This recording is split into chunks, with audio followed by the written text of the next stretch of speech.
Chapter 1353. Good boy, good boy. I've been waiting for mommy to come home. Xiao Yichen beamed brightly. Yun Shirshir put down Xiao Yichen and walked over to Mu Yaja, hugging his shoulders from behind.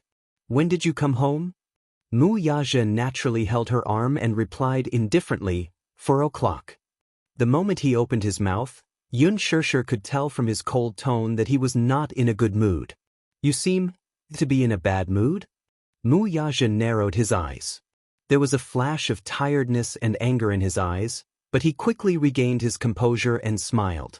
No. No? From your tone, you seem to have something on your mind. Yun Shirshir was extremely sensitive, so she could tell at once that he had a lot on his mind. Mu Yaja comforted her. Don't think too much. I'm fine. He turned around and stared at her. Where did you go? Oh, I went to the mall in the afternoon to buy some daily necessities. Purchase? What do you need to buy? Beds, blankets, and so on. In the end, she was recognized midway. Luckily, Gong Jie came to her rescue. Otherwise, she would be in a sorry state. Mu Yaja was a little speechless. We have beds and blankets at home. You don't need to buy them, right? I went to buy them because I needed them. Yun Shirshir pondered for a moment before she succinctly repeated to him what Yun Yeqing had told her over the phone in the afternoon.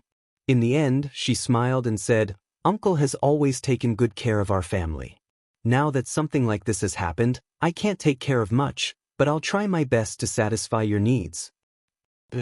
Still, you should be careful when you go out now. It'll be very dangerous if someone recognizes you. As soon as Mu Yaja finished speaking, Yun Shirshir recalled what had happened in the afternoon. So many people had chased after her. Thinking about it, she still had lingering fears. In the future, if there's anything you need to purchase, just tell me and I'll get someone to prepare it for you. I'm worried about you going out. Yun Shirshir felt warmth in her heart. She smiled and nodded. Okay, I got it. Mu Yaja held her in his arms and kissed her cheek in front of the two children.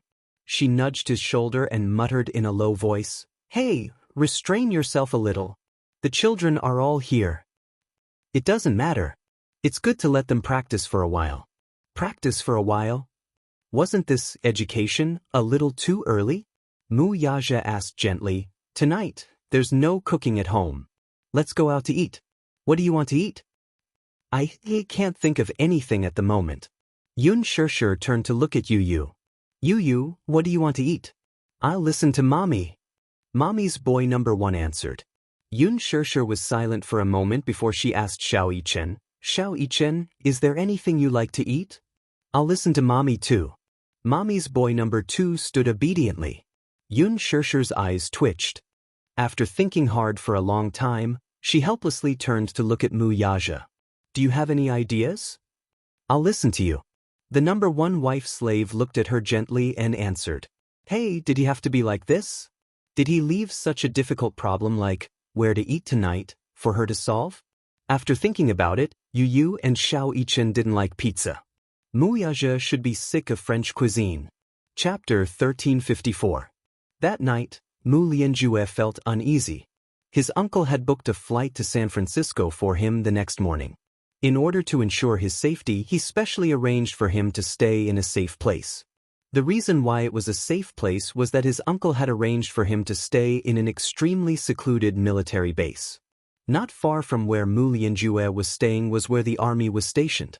The area within a radius of 100 miles was guarded by his uncle's men, so it was relatively safe. However, Mu Lianjue was still feeling uneasy. Not to mention sleeping soundly, he could not even sit up straight in bed. His uncle had given him a very clear hint. They had been brothers for decades. Naturally, he wouldn't just sit by and watch him die. However, there was only so much he could do. After escorting him abroad, he could only find another place to settle down. He couldn't help too much. After all, once he left the country, it would be beyond his uncle's reach. However, there was one thing that his uncle had made very clear. That was, Mu Yaja would not let him off easily. He would probably take action tonight. This nephew of his was so stubborn that it gave Mu Linfeng a headache. No matter how he tried to persuade him, it was useless. Mu Yaja had already made up his mind and was not going to give him any room for negotiation. It was obvious that he wanted to kill his nephew. Everyone had a reverse scale, and they all had their own forbidden areas. Since Mu Lianjue had touched his reverse scale and trespassed on his forbidden zone, he could not be blamed for being merciful to him. Mu Yaja told his uncle, "I don't care how you protect him. Since you want to protect him from me, don't blame me for not caring about our relationship." The moment he said this, his stance was laid out before him. Knowing Mu Yaja's character well, Mu Linfeng knew that he would not let this matter rest. Hence, he told his nephew that as his elder brother, he could only help him this much. The rest was up to him. Sitting on pins and needles, Mu Lianjue only felt that every minute and second was so long. His uncle settled him in a small room at the base. The space inside was very small. It was a camp, so there was only a bed, a table, and a lamp on the table. These were all the furnishings in the room. The night gradually darkened. Suddenly, someone knocked on the door. Startled, Mu Lianjue shot up from the bed. "Who is it?" "Fourth Master, it's late. You should rest." It turned out that it was the sentinel at the base. Seeing that the light in the room was still on, he kindly reminded him.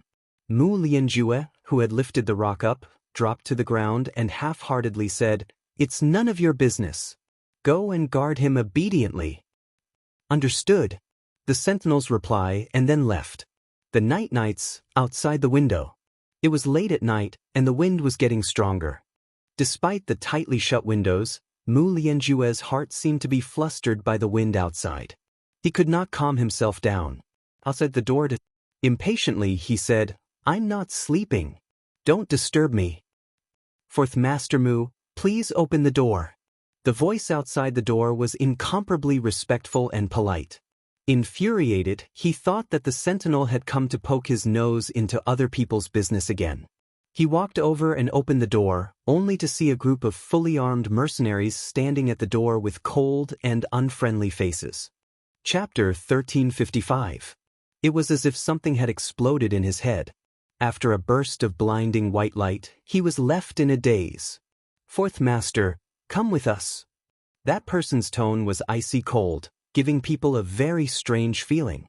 It was as if he was a prison guard in ancient times who had come to bring a condemned prisoner to the execution ground. Mu Lianjue's lips trembled violently out of fear. "Who are you? Where are you taking me?" "Fourth Master, be good and come with us. We're here on Master's orders to take you back." His heart fell into an ice cellar at that person's words. He was terrified and helpless. He didn't even need to think about it to know who this master was. However, this was Mu Linfeng's territory. The capital's military encampment was 100-mile radius around it. As a stronghold, it was heavily guarded and impenetrable. Normally, this place was used as a secret training base for important military exercises of the country. The level of security was obvious. How did these people barge in? That person ignored him and sized up the terrified look on his face without batting an eyelid. His eyes were as cold as ice, like an emotionless machine. "Fourth Master, let's not waste each other's time. If you know what's good for you, you'd better come with us obediently. Don't be so miserable at the last moment." In other words, they would use force on him if he did not stay put and follow them. The warning in his words, coupled with the cold aura on his face, was chilling. "What are you trying to do?" Mu Lianjue dared not move, much less go with them. He cursed inwardly. Where were the soldiers stationed here? Where did they go? What was Mu Linfeng doing? Didn't they say that this area was heavily guarded? Why did Mu Yaja's men barge in without a sound? He didn't know what would await him if he left with these people. Was it death? According to Mu Linfeng, that brat seemed to want to kill him, even going as far as to kill him. Did he really not care about their relationship as uncle and nephew? Did he really have to be so cruel as to force him into a dead end? "I won't go with you." Mu Lianjue was not stupid. He knew that if he went back with them, what awaited him would be the final judgment. Would he still have a chance of survival then? "Fourth Master, I'd like to remind you that you have no right to negotiate with us now." That person's face clearly showed mockery as he looked at him coldly. Whether you're willing or not, you have to come with us. As for whether you want to leave with dignity or not, it's up to you. My master told me to leave you some face, so before we take a tough stance, you have the right to maintain your dignity. This was the last bit of mercy Mu Lianjue's mercy. That was because the same blood flowed in their veins. Mu Lianjue's heart felt stifled as if it were being crushed by a heavy rock, making it hard for him to breathe. He took a few steps back and looked out of the window in a panic, but he heard the man say coldly, "Don't look. The soldiers stationed outside the house have all been taken care of." You guys. Mu Lianjue trembled with rage. What was to come, at this moment, finally come. Chapter 1356. Could it be that he really could not escape this ordeal? I can go back with you. But you have to promise me that you won't take my life. Mu Lianjue shamelessly made such a request. That person snorted coldly. His tone was filled with ridicule and contempt, as if he was mocking his naivety and ignorance. Promise your life. Don't be naive, Fourth Master Mu. You don't have the right to negotiate with us. Either you come with us with dignity, or we'll take you away by force, regardless of life or death. This person spoke without the slightest bit of mercy, not leaving any leeway for him. Regardless of life or death. Mu Lianjue turned pale with fright. What did this mean? Did he have to resort to violence if he struggled even a little? He stood stubbornly at the same spot, clearly unwilling to give in. The man had completely lost his patience. He signaled to the men behind him and shouted, "There's no time. Go, take him away." Sir. A few tall and burly mercenaries immediately stepped forward and surrounded Mu Lianjue. Mu Lianjue warily swept a glance at them. His eyes widened as his face turned pale. What are you doing? Fourth Master Mu, sorry for the offense. As soon as that person finished speaking, a few people beside him immediately stepped forward, one on the left and one on the right, one in front and one behind, sandwiched him. One person held up one side of his body, and in a few moves, his hands were tied behind his back and handcuffed. The man rudely reached out and grabbed him by the collar. Fourth Master, our time is limited. Since you're not cooperating, don't blame us for being merciless. Mu Lianjue struggled a little. Let go of me. Be more polite. I'm the fourth master of the Mu family after all. What is the meaning of this? Don't be rash in front of us. Fourth Master Mu, you're really interesting. I don't care if you're the fourth master or the second master, there's no room for negotiation. Take him away. With that, the man waved his hand, and two mercenaries, one on each side of the man, carried him away with a few armed mercenaries protecting him from the front and back. When he left the base, Mu Lianjue glanced around and was shocked to see that all the patrolling soldiers and sentinels were lying on the ground. He did not know if they were dead or alive. There were no signs of an intense struggle at the scene. It was obvious that they were all taken down in one move. Before Mu Lianjue could take a few more looks, his eyes and mouth were blindfolded and he was pushed into an armed escort vehicle. He was caught off guard. Darkness enveloped his vision. He was unceremoniously pushed and fell onto the cold seat. His face was pressed against the cold and hard surface of the car and he almost broke his teeth. He suddenly felt a chill run down his spine. Thinking back to what he had seen from the base, it was as if a bottomless pit had opened up in his heart, and he fell into endless despair. Just how capable was Mu Yaja to be able to take his woman away from Mu Linfeng's clutches? This was a military base, a strategic stronghold, and an extremely well-guarded drill ground. Usually, it was a secret base that few people knew about. Hence, the defense was extremely strict. The capital's military was heavily guarded within a 100-mile radius. Chapter 1357. Even the important figures in the central government had to give him some face, not to mention the high-ranking officials in the government. When they saw him, they had to bow their heads and bow to him. Mu Yaja actually had the ability to take someone away right under Mu Linfeng's nose. Mu Lianjue shuddered at the thought of it. It seemed that he had underestimated this nephew of his. Since when did he have such great power? It must be said that Mu Linfeng and Mu Lianjue were indeed a little naive. If Mu Yaja wanted someone, how could Mu Linfeng's subordinates stop him? Mu Lianjue got into the car, but he did not know where the car was taking him. Was it hell? Or, he did not dare to think too deeply about it. He only hoped that Mu Yaja would leave him some face and not be ruthless in everything. Did Mu Linfeng know that Mu Yaja had taken that person away? If he knew, would he rush over to save him? At this moment, in the hospital, Mu Sheng was lying on the bed, leaning weakly against the headboard. Wearing an oxygen mask, his bleary eyes were half opened with great difficulty. Like withered grass by the yellow spring, he was on the brink of death. Mu Yaja and Mu Linfeng sat facing each other on the left and right of the bed. They were in a silent confrontation. Mu Yaja's posture was leisurely and elegant. His eyes were indifferently looking out the window as if he was quietly waiting for a certain result.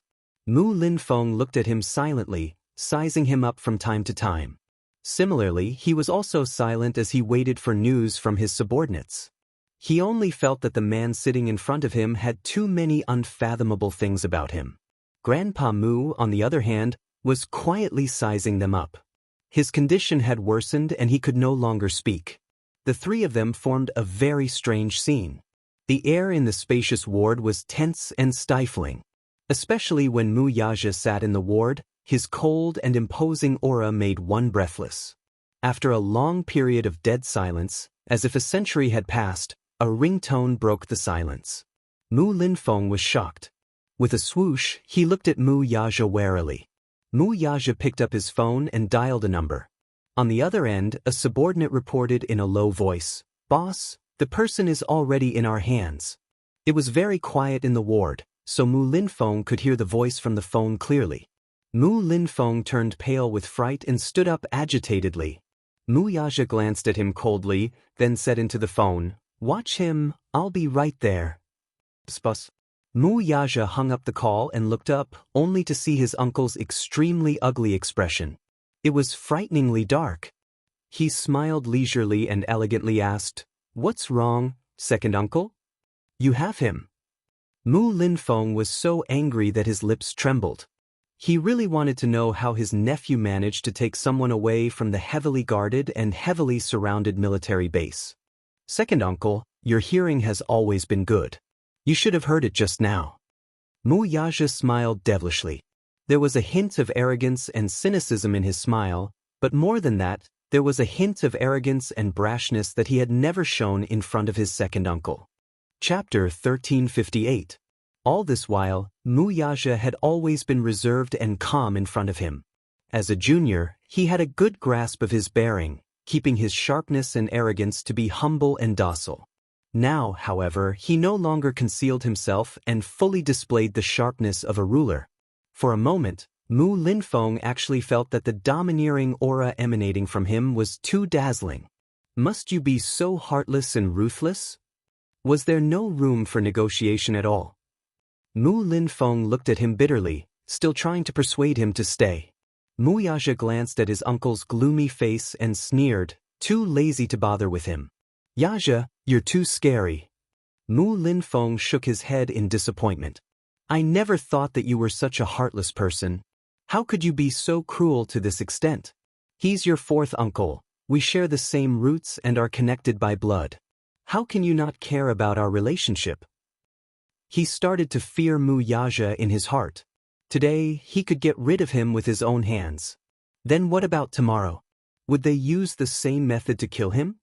Since ancient times, the rich and powerful would kill their brothers and fathers for power. There were countless cases of brothers killing each other.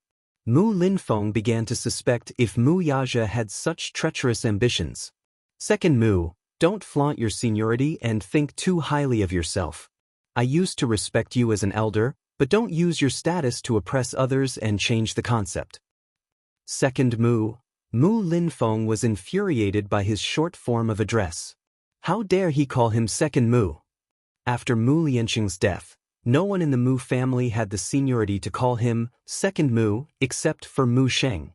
This Mu Yaja clearly did not care about him at all. He was not giving him any face at all.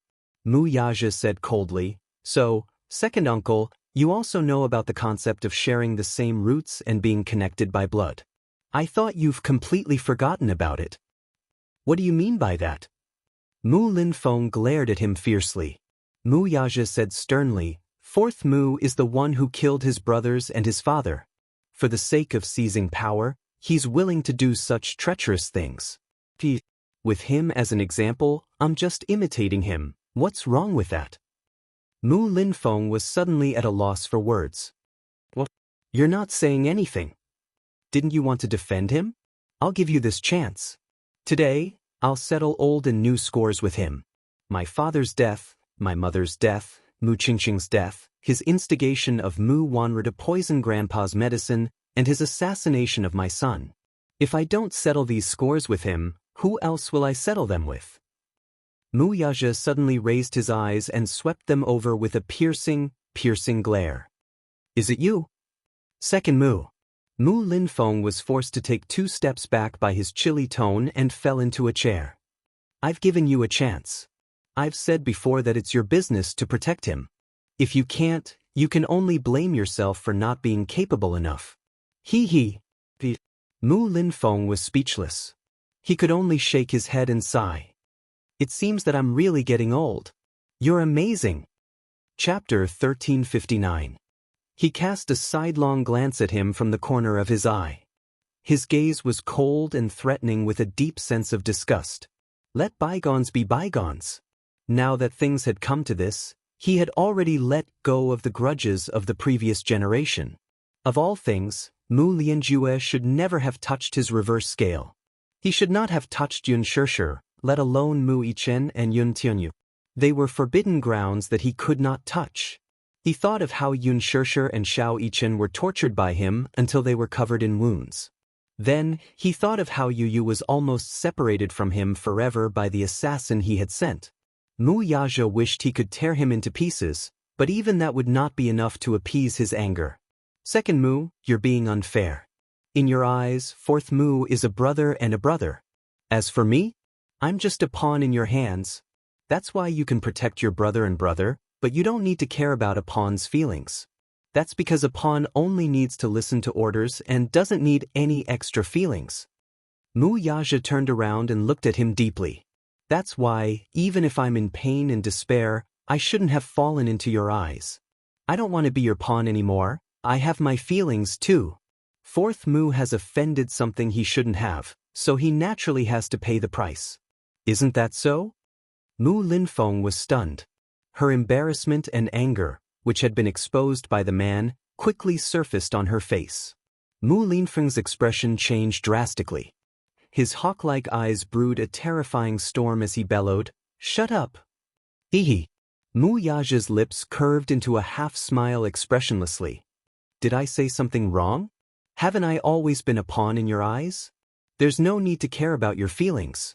Second Mu, I've already done my best at this point. In the future, if you want me to show you some respect, don't push me too far. Bastard! You disgraceful thing, shut your mouth. Mu Linfeng had completely lost control. Raising the cane in his hand, he swung it at Mu Linfeng's shoulder viciously. Bang! A loud sound was heard. Mu Yaja didn't even try to dodge. The cane hit him on the shoulder and broke him in two. The remains of the cane flew out and smashed into the window, shattering it into pieces. Soon, the window was broken into pieces. Mu Linfeng's shoulders shuddered from the commotion. It was only when he calmed down that he realized what he had done.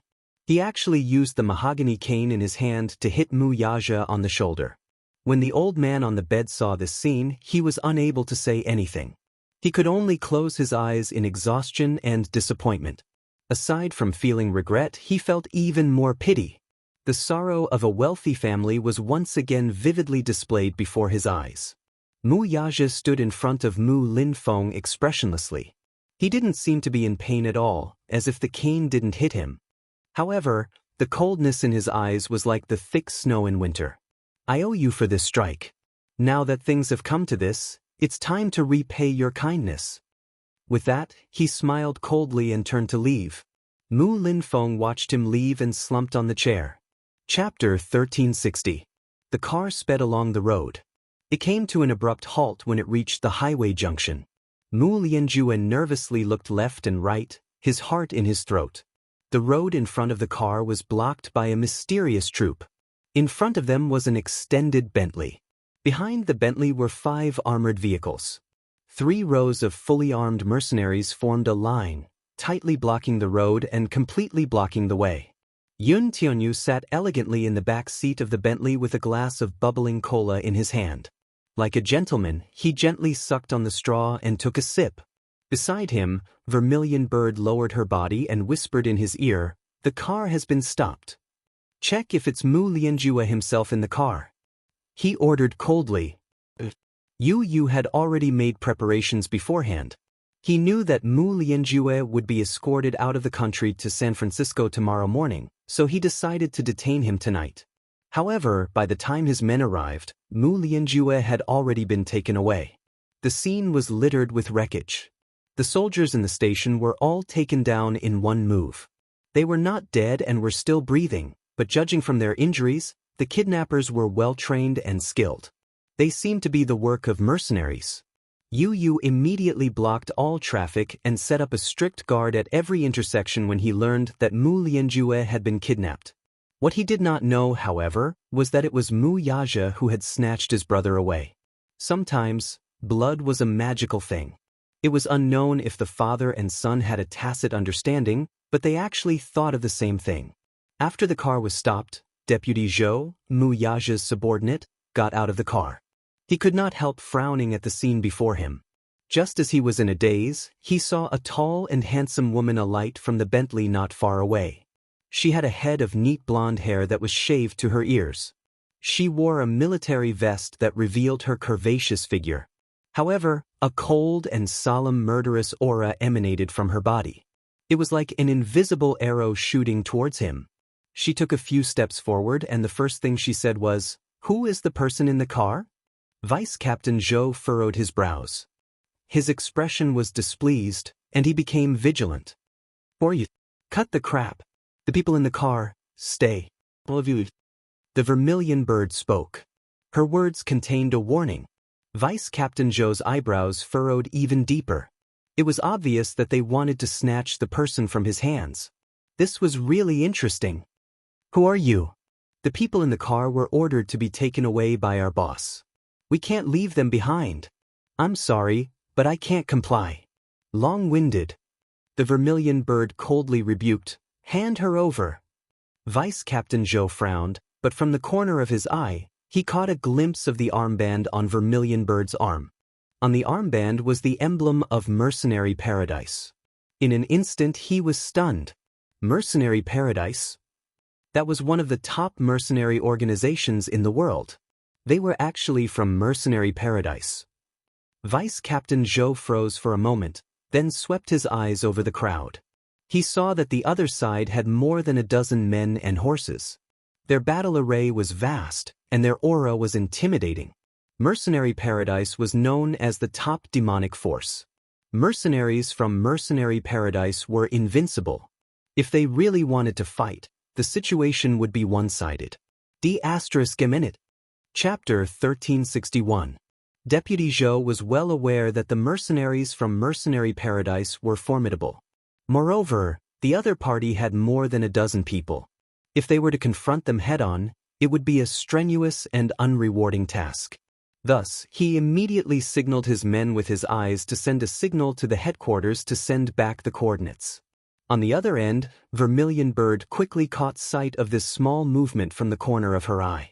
She immediately took out her gun, nimbly loaded it, and swiftly fired. The bullet whizzed through the air and hit the wireless communicator in the man's hand with a loud bang. With unerring accuracy, it shattered into pieces and fell to the ground. The man was startled when the bullet scratched his palm, leaving a horrifying bloody mark. He raised his head in anger, only to see Vermilion Bird coldly putting away her gun with a disdainful smirk on her thin lips. Deputy Zhou flew into a rage out of humiliation. "What are you trying to do? Hand him over and leave." Vermilion Bird indifferently spat out these words. She stood tall in the cold wind, looking valiant and valiant. her long, straight legs were strong and relaxed, and her cold eyes were like a wild cat in the forest, sparkling.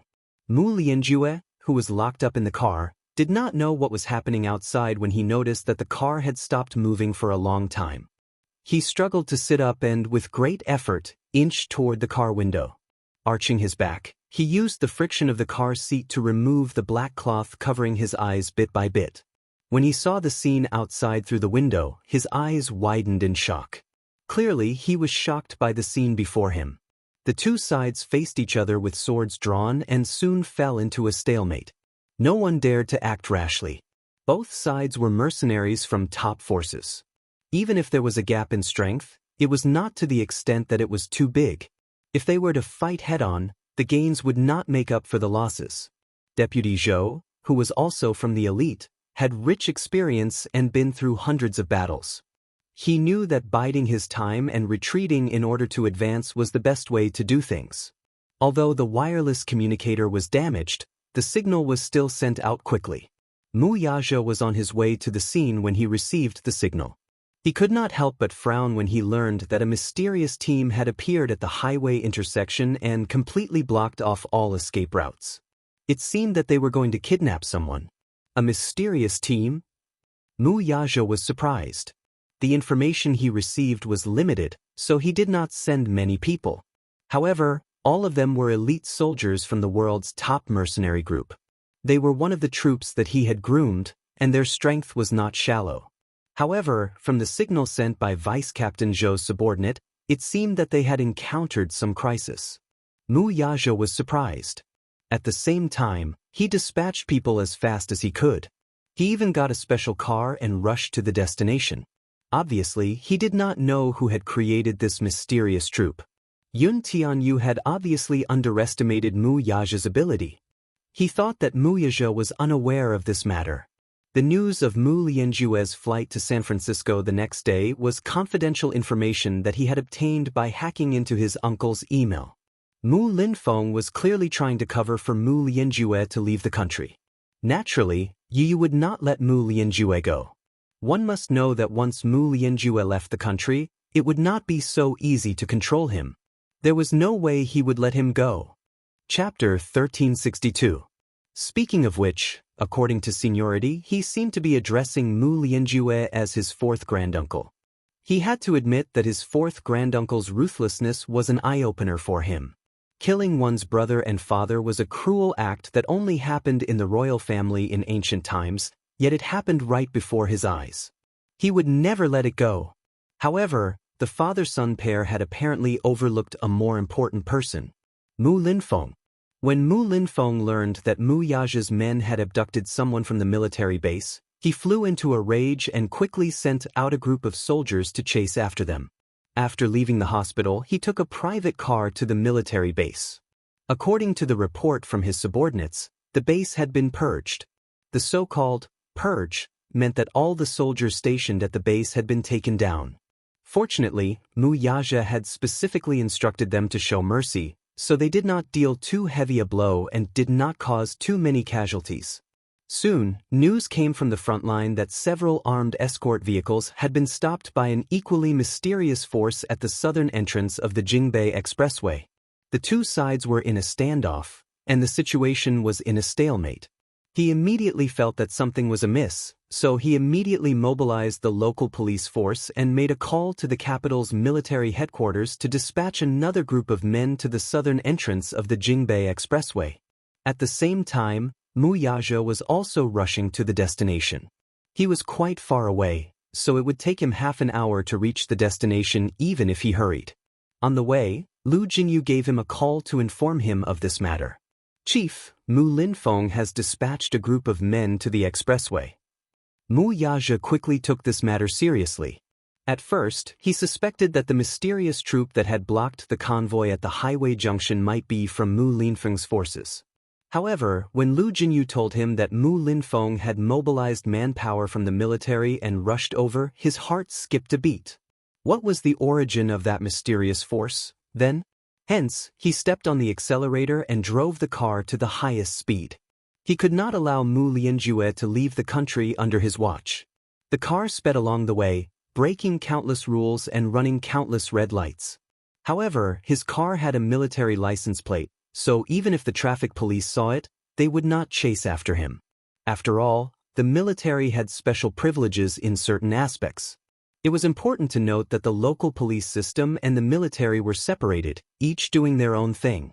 However, if the military carried out any special operations, the local police force and various forces would have to listen to the military's orders. This was the supreme privilege of the military. This was also the reason why Mu Linfeng had been in politics for many years instead of being in business, and had a prominent and stable position in the Mu family. If one were to ask who held the most prominent position in the family, it would be none other than Mu Linfeng. This was the reason why Mu Yaxia had always been so respectful to him. As a bigwig with a military background, Mu's eyes. Even when Grandpa Mu was still the head of the family, his position in the Mu family was only second to one and above everyone else. Chapter 1363. Thus, when Mu Yaxia openly rebelled against him, Mu Linfeng found it unbelievable and even flew into a rage out of humiliation. Inwardly, however, he thought that the brat had lost his mind to openly rebel against him for a wild woman. At the same time, the manpower from the special forces quickly gathered at the highway intersection. They were all fully armed and had excellent ammunition. Mu Linfeng ordered that no matter what, they had to bring the person back alive. No matter who the other party was, they had to pay a price if necessary. Upon receiving this order, these mercenaries carried sufficient ammunition and guns and rushed over with the determination to exchange fire. Yu clearly did not know about Mu Linfeng's handiwork or that the latter had once again mobilized military forces from the mercenary groups. He remained in the car calmly and called Gong Jie. When Gong Jie found out that the men he had sent were in a deadlock with the other party, he sent more men and rushed over. The three parties were on their way to the same destination. On the surface, the suburbs of the capital looked calm and peaceful, but the game in the dark was already in an abyss of suffering and surging winds and clouds. Seeing that the other party was unwilling to hand over the person, Vermilion Bird no longer showed mercy. Expressionlessly, she turned around and took out her radio communicator, saying coldly, "They're not willing to hand over the person. Prepare to fire." Vice Captain Zhou was shocked. Could it be that the other party had more than a dozen people and there was an ambush in the dark? For a moment he looked around vigilantly, jittery at the slightest sound. Now that they were outnumbered, it was inevitable that they would be isolated and without help. However, just as Vermilion Bird's troops were about to fire, Mu Linfeng's men arrived. Vermilion Bird suddenly caught the sound of police sirens not far away. Instantly alert, she took out a pair of binoculars from her waist and agilely climbed onto the roof of the car to observe the distance. A few hundred meters away, she was shocked to see more than a dozen military vehicles, with dozens of police cars clearing the way, speeding over from the south entrance. From afar, red and blue lights flashed continuously. The scene of dozens of vehicles driving over was truly spectacular. Yu turned around. At the same time, he keenly heard the sirens from afar and became alert. "Vermilion Bird, what's the situation?" "There seems to be a situation." Vermilion Bird jumped down from the roof of the car and reported to him, "There are more than a dozen military vehicles coming here. I suspect that they are from the special group." Mu Linfeng. This was the only possibility that Yu could think of. "I suspect it's him." After all, other than Mu Linfeng, no one else in the entire capital had the authority to deploy so many people from a special-grade corporation. While Zhu Ke and Yu were reporting to each other, the military vehicles quickly arrived and completely sealed off the South Pass Road. They surrounded Zhu Ke and Vice Captain Zhou's troops. Then, a few mercenaries with guns in their hands walked down from several military vehicles. These mercenaries were different from the soldiers stationed at the station just now. Between their iron-like faces, there was a cold-blooded valiance unique to the country's machinery. "Tisk." Yu suddenly frowned and smacked her lips. Vermilion Bird said in a deep voice, "Don't be afraid, President Yun. I'm here." Yu said calmly, "Then, I think I drank too much coke. The roots of my teeth are a little sore," Yu said faintly. Zhu Ke was instantly speechless and broke out in a cold sweat. Chapter 1364. She thought that the little guy was scared and nervous, so she did not expect him to say such a ridiculous thing. Suddenly, Yu uttered a wise saying in a serious tone, "Kids should drink less cola." With that, he put the cola aside. His tone was as mature as a veteran. Vermilion bird. This squishy dumpling could still say such dry humor at such a critical juncture. That was enough. Yu rolled down the car window and scanned the scene outside. His face regained its usual coldness as he reminded, "Vermilion bird, you don't have to send us off if it's not necessary. Let's see what's going on." "Yes, I understand." Vermilion bird nodded and obeyed. The troops dispatched by Mu Linfeng quickly sealed off the road and surrounded the scene. They took full control of the situation. What Yu did not expect, however, was that Mu Linfeng would show up at the scene in person. According to his original plan, he would arrange for Mu Lianjue to stay at the base and get him to the airport at dawn so that he could board a flight to San Francisco. Just as he had expected, Mu Yaja had indeed made a move. What he did not expect, though, was that the man's men were so capable. With just a group of a dozen or so people, they easily dealt with the soldiers stationed at the base and escaped with their captives. Mu Linfeng felt extremely humiliated. The soldiers guarding the base were all elite troops and were awe-inspiring. How could he not be angry when they were trampled on by a small group of mercenaries? Hence, he had specially selected the elites from the special forces this time. Each of them was tall, strong, well-trained, and outstanding. Once the car stopped and he gained full control, he alighted from it under the protection of the soldiers. Once he got out of the car, he put on airs and scanned the surroundings. His face darkened. Someone immediately came forward to report after observing his expression. "Sir, the scene is under control. We're at your command." "Where is he?" "He's in the car." His subordinate stood straight at the side and pointed at the armed escort vehicle parked not far away. Yu sneered inwardly when he saw the man through the window. This second granduncle of his was quite powerful. Could it be that people with a bit of a special background all had this kind of character? Before doing anything, they would put on airs for others to see. He did have a bit of an air about him. Seeing that the scene was under control, Deputy Zhou's men did not dare to act rashly. It was not because of anything other than the fact that they would not gain anything if they went head-on. Previously, Mu Yaja had given the order to bring Mu Lianjue back. He wanted to see him, dead or alive.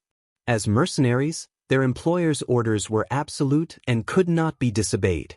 Therefore, they treated this order like an imperial edict. However, the current situation was somewhat outside of the plan. Therefore, Deputy Zhou and the rest kept their cool and stayed in their original positions. Before Mu Yaja's reinforcements arrived, they would remain sober and not act rashly. Mu Linfeng sent someone to check Deputy Zhou's car and bring Mu Lianjue out. Deputy Zhou gnashed his teeth in hatred at the arrogant and despotic manner of his men. Chapter 1365. Mu Linfeng suddenly noticed the elongated Bentley parked at the side. Puzzled, he took a look at the license plate, which started with capital AG6, and was stunned. Capital AG6 license plates were rarely issued. Most of them were issued by the central government to international political figures or people under special protection. Cars with this license plate could pass unimpeded no matter where they went. Even if it was a central non-high, they could drive straight in without stopping. This meant that they had supreme authority. In the capital, the level of authority was a symbol of status. Thus, a simple license plate could reflect a lot of things. Mu Linfeng was astonished to find out who was sitting in the Bentley. His subconscious reaction was to check the authenticity of the license plate.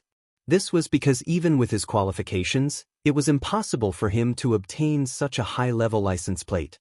The car Yu was in was issued by the central government to Gongjie. Gongjie had come to the capital this time to meet some mysterious leaders and negotiate some special deals. Gongjie was born in the arms industry and maintained close ties with various countries' political figures. A person like him would be specially received by any country's leader. Thus, every time he came, the central government would receive him with high standards and make special arrangements for him. Mu Linfeng was suspicious, so he led his men forward to see who was sitting in the car. Alas, the vermilion bird raised a hand to stop him the moment he stepped forward and held his outstretched hand tightly. Hiss! Vermilion bird's strength was too terrifying. Even Mu Linfeng could not take it and frowned in pain. Mu Linfeng's expression changed, and the atmosphere became even more tense. Seeing that someone dared to act rashly in front of Mu Linfeng, the people beside him shouted, "How dare you? How dare you act rashly here? Take your hand away." Vermilion bird looked up coldly and did not move at all. Her handsome face was extremely cold. She only had one master and only listened to you use orders. She did not need to listen to anyone else. Vermilion bird did not let go. Instead, she used even more strength and strength. Unable to bear her pain, Mu Linfeng frowned in pain. However, due to his status, he had no choice but to maintain his dignified posture. His sharp, eagle-like eyes shot a warning at the vermilion bird. The adjutant standing beside him immediately went forward and shouted, "I told you to let go. Don't be rash, didn't you hear me? Let go." With that, he tried to break free from Vermilion Bird's grip. Unexpectedly, Vermilion Bird easily caught his hand and twisted it. With a crack, his wrist was broken. The man groaned and endured the pain, and broke out in cold sweat. At this moment of confrontation, the window of the Bentley suddenly rolled down. "Vermilion Bird, let go. Don't hurt the relationship between me and second uncle." His voice was childish, but it was steady. Surprised, Mu Linfeng looked into the car and saw Yu sitting in the back seat expressionlessly. If it were not for his youthful appearance, one would not be able to tell that he was a 7-year-old child. However, when Mu Linfeng saw his delicate face, the latter turned pale with fright. Ichen. Chapter 1366. Yu coldly opened his eyes. A frosty glint flashed across his eyes, and at the same time, his pink lips curled into a cold smirk. "Second granduncle, it's our first time meeting. Nice to meet you." The moment he opened his mouth, Mu Linfeng quickly realized his identity. He was probably the other son that Yun Xianxia gave birth to when she was a surrogate mother for Mu Yaja. Just based on his appearance alone, he was very similar to Xiao Yichen. However, the difference was that his extraordinary bearing and gestures were somewhat similar to Mu Yaja's. He had an aura that was different from other children of his age. He was noble, cold, and elegant. His black and white eyes were distinct, and his eyelashes were thick. His adorable face was even more intimidating because of his cold expression. Mu Linfeng suddenly snorted. "So it's Yaja's little b***** RD outside. What are you doing here?" When Yu heard that, he laughed instead of getting angry. He snorted a few times, but he could not be bothered with the derogatory term. He did not get out of the car and just sat there elegantly, looking at him calmly. Mu Linfeng, on the other hand, was enraged by his arrogance. While he was furious, he was also shocked. He did not expect that a 7-year-old child would have such an extraordinary bearing. At the same time, when he realized what this child had just called him, he coldly said, "Little b***** RD. Take back the way you called me just now." Mu Linfeng ordered. Yu turned to look at him disapprovingly with a raised brow. Mu Linfeng scornfully said, "Why don't you take a look at your status? You don't have the right to call me second granduncle." When Yu heard that, he was silent for a moment before he calmly asked, "Right? What do you mean by right? What do you think? Don't think that just because you're Yaja's son, you can climb up the Mu family's social ladder. That mother of yours has the ambition of a wolf. She secretly hid the Mu family's heir and even wanted to rely on her son to climb up the Mu family's social ladder. Tell her that this is just a dream. Don't even think about it."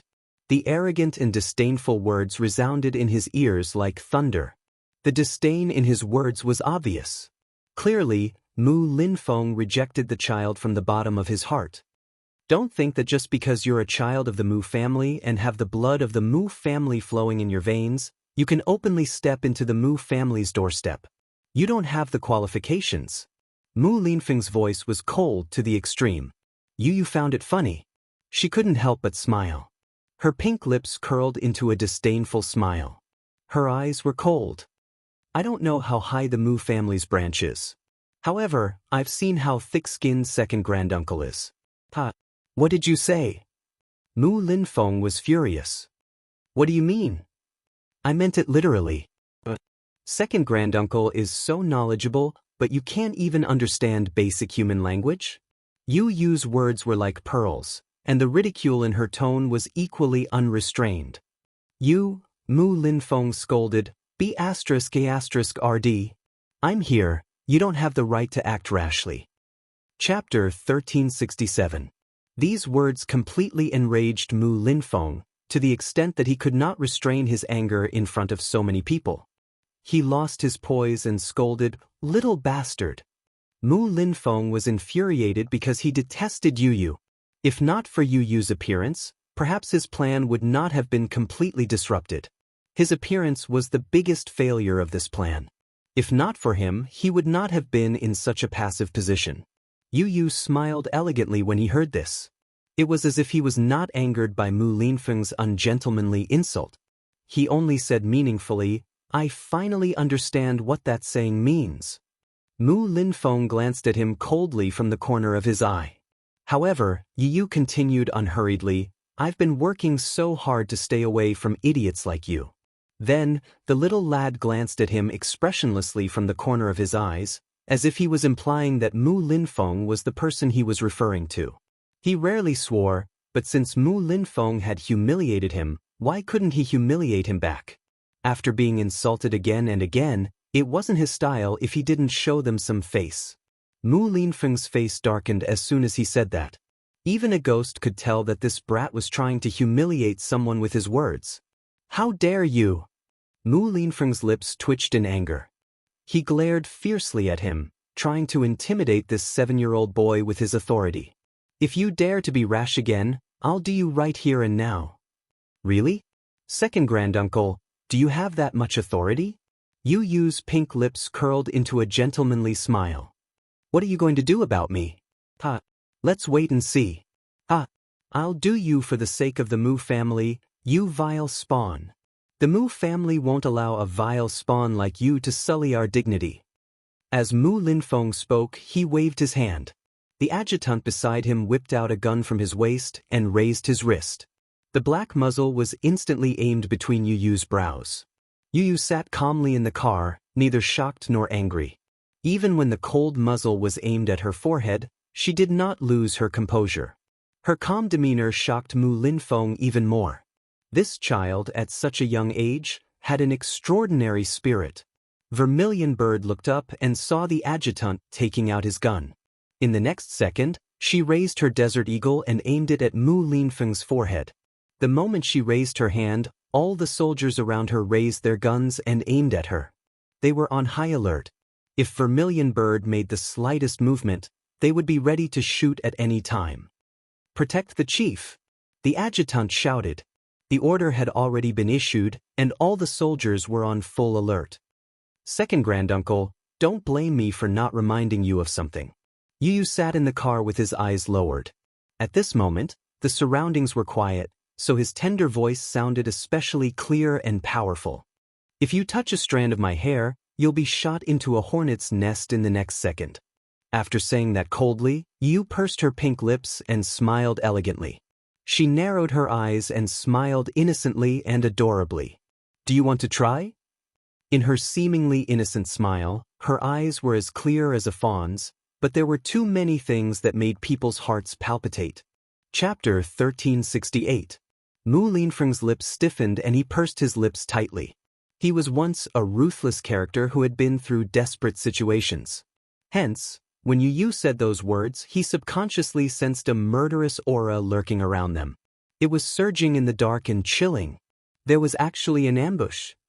He keenly sensed that there might still be a troop in the surroundings that was silently lurking in the dark at this moment. He suddenly felt a chill run down his spine. Half of his life in the military made him realize at once that there might be a sniper ambushing them a few hundred meters away.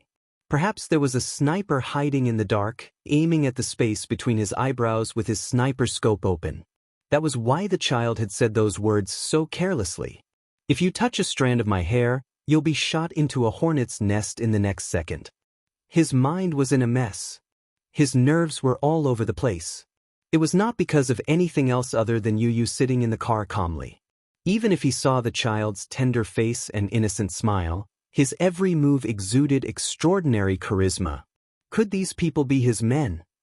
These mercenaries, which consisted of more than 10 people, were all listening to a 7-year-old child's orders. Mu Linfeng felt that his understanding had been overturned. His cold eyes swept past Vermilion Bird and sized her up before his gaze slowly landed on Yun Tianyo's face. This child was not ordinary. He resembled Mu Yaja when he was young, but as a son he was more ruthless and mature than his father. He was so young, yet he already had such charisma. Apart from being shocked, he was also wary of him. He was even more certain that this child was an extremely dangerous person and must not be allowed to live. Initially, he thought that this was Mu Yaja's force. When he first saw the child sitting in the car, he thought that he was just good with his mouth.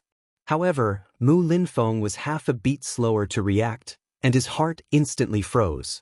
He came back to his senses and suddenly realized that this child was not such a simple character at all. He could not figure it out. How could he have imagined that a child could have such power? How did he do it? Put the gun down. Vermilion Bird warned coldly. As Yu's secret guard, she would not allow anyone to pose a threat to Yu in front of her. She warned sternly as her gaze shot out like a sharp sword. Even the experienced adjutant could not help but be intimidated by her gaze. His hand, which was holding the gun tightly, trembled, but he still did not put it down. The Vermilion Bird didn't say another word. She suddenly stepped forward, swept her long leg, and gave a high kick. With a heavy muffled sound, she kicked his hand that was holding the gun. The gun flew out of his hand. At the same time, the soldier at the side saw her move and wanted to shoot her. Vermilion Bird's eyes, kill. Before the soldier could open fire. The atmosphere at the scene was completely tense, and the sound of loading rose and fell one after another. Vermilion Bird spun around, but in a flash, she appeared behind Mu Linfeng like a specter in the next second. She pointed the gun at the back of his head and bellowed, "Who dares to move?" The air seemed to have frozen, and everyone held their breaths. Chapter 1369. The entire process took less than 5 seconds.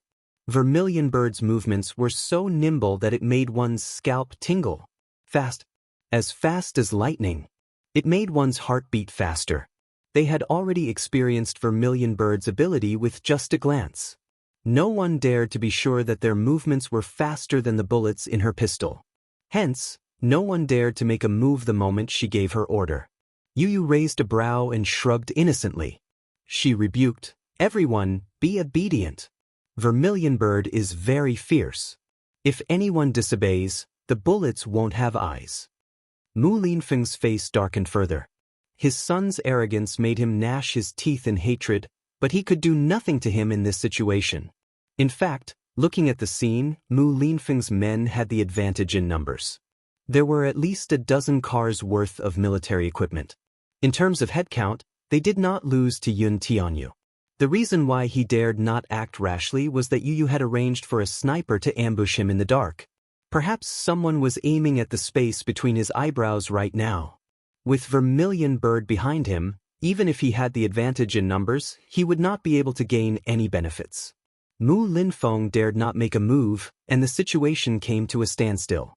"What do you mean by this?" Mu Linfeng snorted. "Looks like you don't know your place. Do you know what will happen to you if you do this?"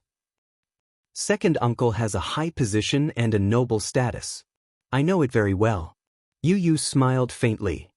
"It's just that, second uncle, you're the one who doesn't know my place, not me. Do you understand?" "What do you mean?" "Nothing." Yu casually said, "I just hope that second uncle won't interfere in my affairs. I'll give you a chance now. Take your men and leave immediately. I won't hurt a single strand of your hair. However, there's one person who must stay." Mu Linfeng frowned when he heard that.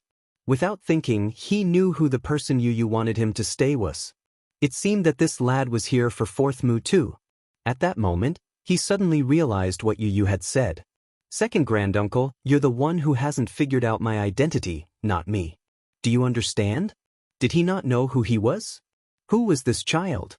For a moment, Mu Linfeng could not figure it out. Thinking about it again and again, he felt a chill from the bottom of his feet. However, he did not lower himself and continued to put on airs. With a cold face, he said, I should be the one saying this to you. Have some self-awareness and retreat with your men. Then, I won't argue with you about what happened today. However, despite putting on airs, Mu Linfeng still showed a trace of weakness. Unlike his aggressive attitude earlier, he did not have much confidence in his words now. Yu did not give him a way out. You're kidding. His lips curled up mockingly, and a trace of disdain appeared on his tender little face. If second uncle insists on interfering, why don't you give it a try? I'd like to see how you're going to take him away from me. A trace of viciousness flashed across Mu Linfeng's eyes. His face darkened and then turned green. He could neither advance nor retreat. If he really left Mu Lianjue here and left in a sorry state, not only would his dignity be tarnished, but he would also become a laughingstock in front of this young man. If he really wanted to protect and take him away, it would be harder than ascending to the heavens. Chapter 1370. It seemed that it would be more difficult than ascending to the heavens if he really wanted to protect and take her away by force. At the same time, they were in a deadlock like this. The scene before him was actually easily suppressed by a child, causing his face to heat up even more. It was very embarrassing. Who exactly are you? Mu Linfeng stared at him intently, his eyes as sharp as an eagle's. Yu retorted calmly and elegantly, why should I tell you? Mu Linfeng was stunned for a moment before he snorted. What an arrogant attitude. Yu raised a brow. You don't have the right to ask about my identity. Mu Linfeng was even more stunned. Yu said sternly, hand her over obediently. However, take your men and retreat. Otherwise, you won't be able to leave. With that, he raised his head. His eyes were no longer as clear as before and were now dark and gloomy. Don't blame me for not reminding you, second granduncle. I want this person. If you stop me, you won't have a good ending. Young man, aren't you being too arrogant with your words? Mu Linfeng's words were clearly lacking in confidence. Yu could not be bothered with him anymore. Vermilion Bird stood behind him like a stone statue, unmoving. The gun in her hand was raised, and the cold, black muzzle was aimed at him like an endless abyss. It was as if he would be mercilessly devoured if he made the slightest move. Mu Linfeng glanced at her, but from his angle, he happened to see Mercenary Paradise's epaulette on her shoulder. He was shocked. Mercenary Paradise was famous, so he had naturally heard of it. It was said that this organization was a mercenary group created by the Hurricane Group. They were a mercenary group from Mercenary Paradise and had extraordinary strength. Mu Linfeng's gaze deepened as he looked at Yu. What exactly was this child's identity? After a long silence that felt like a century, Mu Linfeng turned his face slightly and glanced sideways at Mu Lianjue, who was standing not too far away, with a hint of struggle in his eyes. Mu Lianjue turned to look at his brother as well. He could see the hesitation and struggle on his face. It was obvious that he was hesitating and was weighing the pros and cons in his heart. Second brother. Mu Lianjue's lips trembled in agitation as he screamed at the top of his lungs, "Take me with you. You can't leave me here." He wasn't afraid of death. There were some unknown things that were even more frightening and terrifying than death. He didn't know what would happen to him if he fell into Mu Yage's hands. He didn't dare to think about it.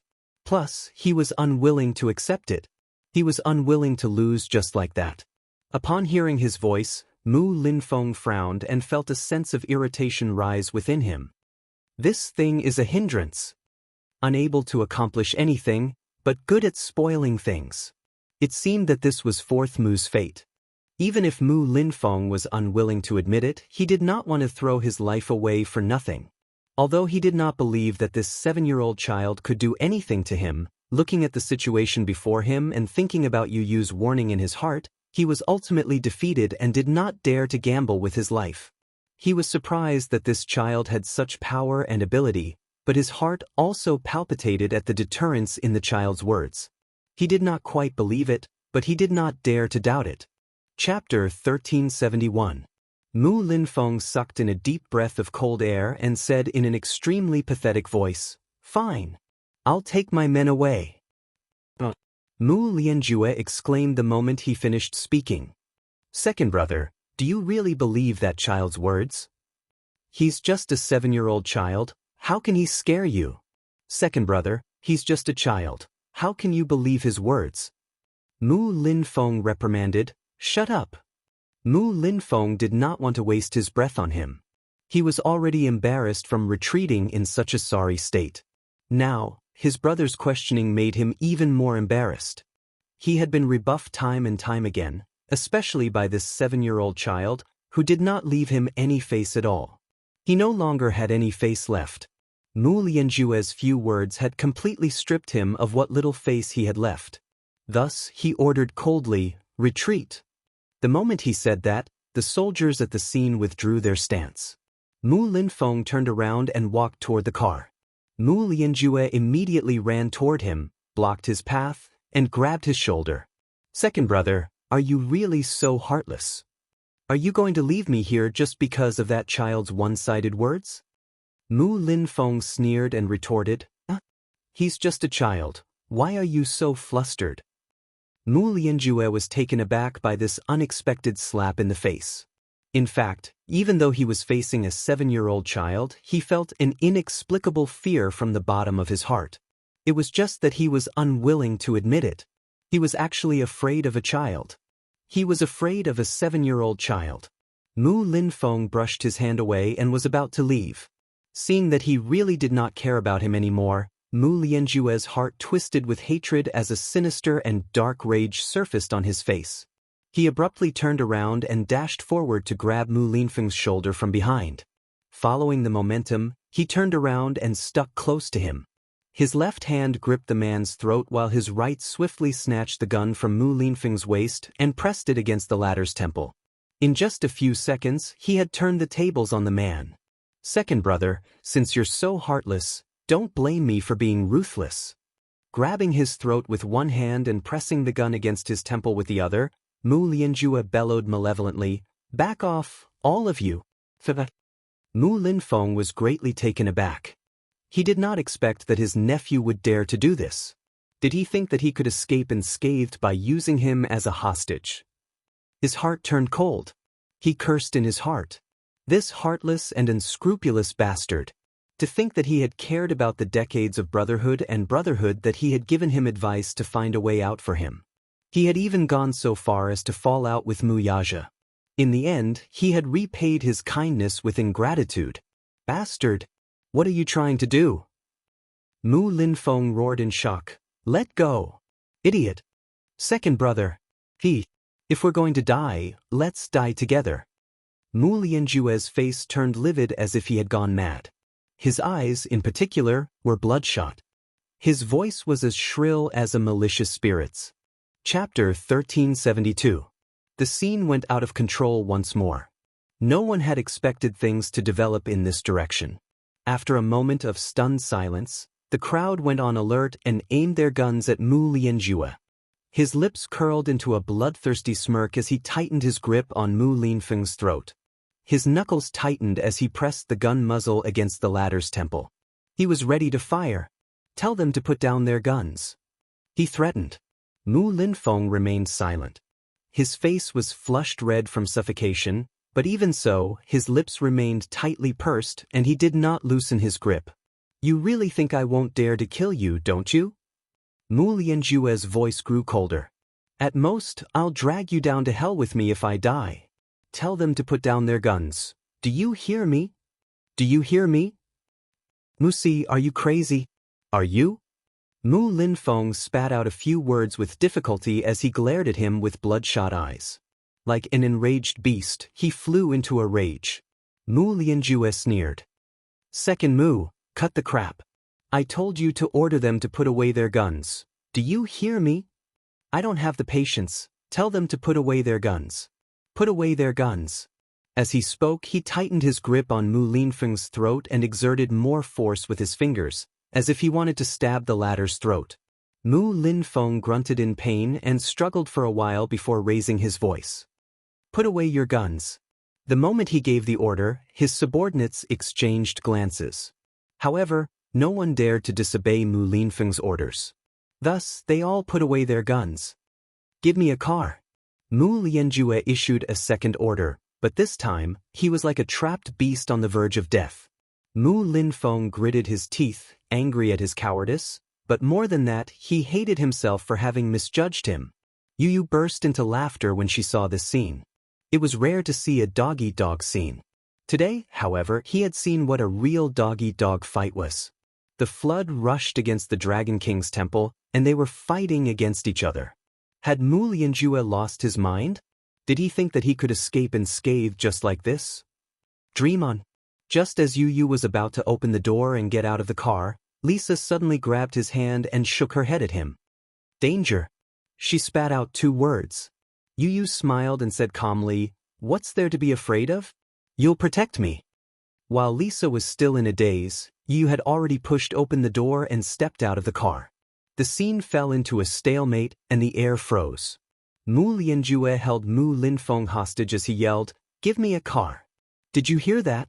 Prepare the car for me." Just as he finished speaking, he caught a glimpse of Yu getting out of the car from the corner of his eye. He stepped on the ground and stood up straight. Then, a snow-white and adorable face appeared in front of him. With his hands behind his back, Yu stood obediently before him like an elegant gentleman. He cocked his head and smiled innocently.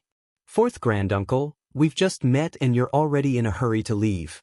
Don't you want to sit down and have a cup of tea?" His voice was immature and tender, and at the same time, it was still childish.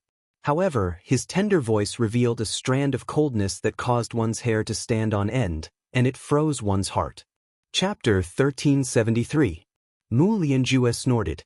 His eyes narrowed dangerously as he met Yu's gaze. His face, however, was as cold as a snake's. "Don't call me fourth granduncle," he said in disgust and then sneered. "The plan failed this time because I was careless. The blunder of the whole plan was that I didn't expect Mu Yaja to have trained 2 capable sons. If I had known, I wouldn't have ended up in this state." Mu Linfeng, who was being held in his hands, kept struggling. Seeing him struggle, Mu Lianjue bellowed, "Behave yourself. Don't move. I'm warning you, I don't have the patience to pester you now. If you don't behave yourself, don't blame me for not giving you face. What you've done now shows that you don't give me any face at all," said Mu Linfeng hatefully. Mu Lianjue laughed sinisterly when he heard that. "Blame me? You're the one who didn't care about your brotherly ties. You actually insisted on leaving me here just now. Why? Second brother, you're actually afraid of a child. How many people will laugh at you if this gets out? The second head of the Mu family is actually intimidated by a 7-year-old child. I think you've lived half your life in vain." "Shut up," Mu Linfeng said angrily. "Fourth Mu, this is a sin you created. You should bear it yourself. What do you mean by I didn't care about my brotherly ties? You're the one with a heart of stone. It's you who murdered Lianqing. It's you who harmed Ishan. It's also you who poisoned the old man's medicine. You're the one who did all these treacherous deeds. You're the one who's truly heartless. To think that I thought that you and I were born from the same roots and are connected by blood. In the end, you're actually accusing me. Fourth Mu, you're too disappointing. Are you blaming me for this?" Mu Lianjue lost control of himself and shouted, "Second brother, are you blaming me for this? Back then, if you hadn't colluded with the elders to support Mu Yaja, would I have ended up in this state? You wouldn't have ended up in this state. You're regretting it now, aren't you?" The organization that he had painstakingly nurtured turned against him in the end. The chess pieces that you had painstakingly set up, the chess pieces that you had painstakingly nurtured, and what happened in the end? This pawn doesn't listen to you at all. All of this, this vast Mu family empire, should have belonged to me.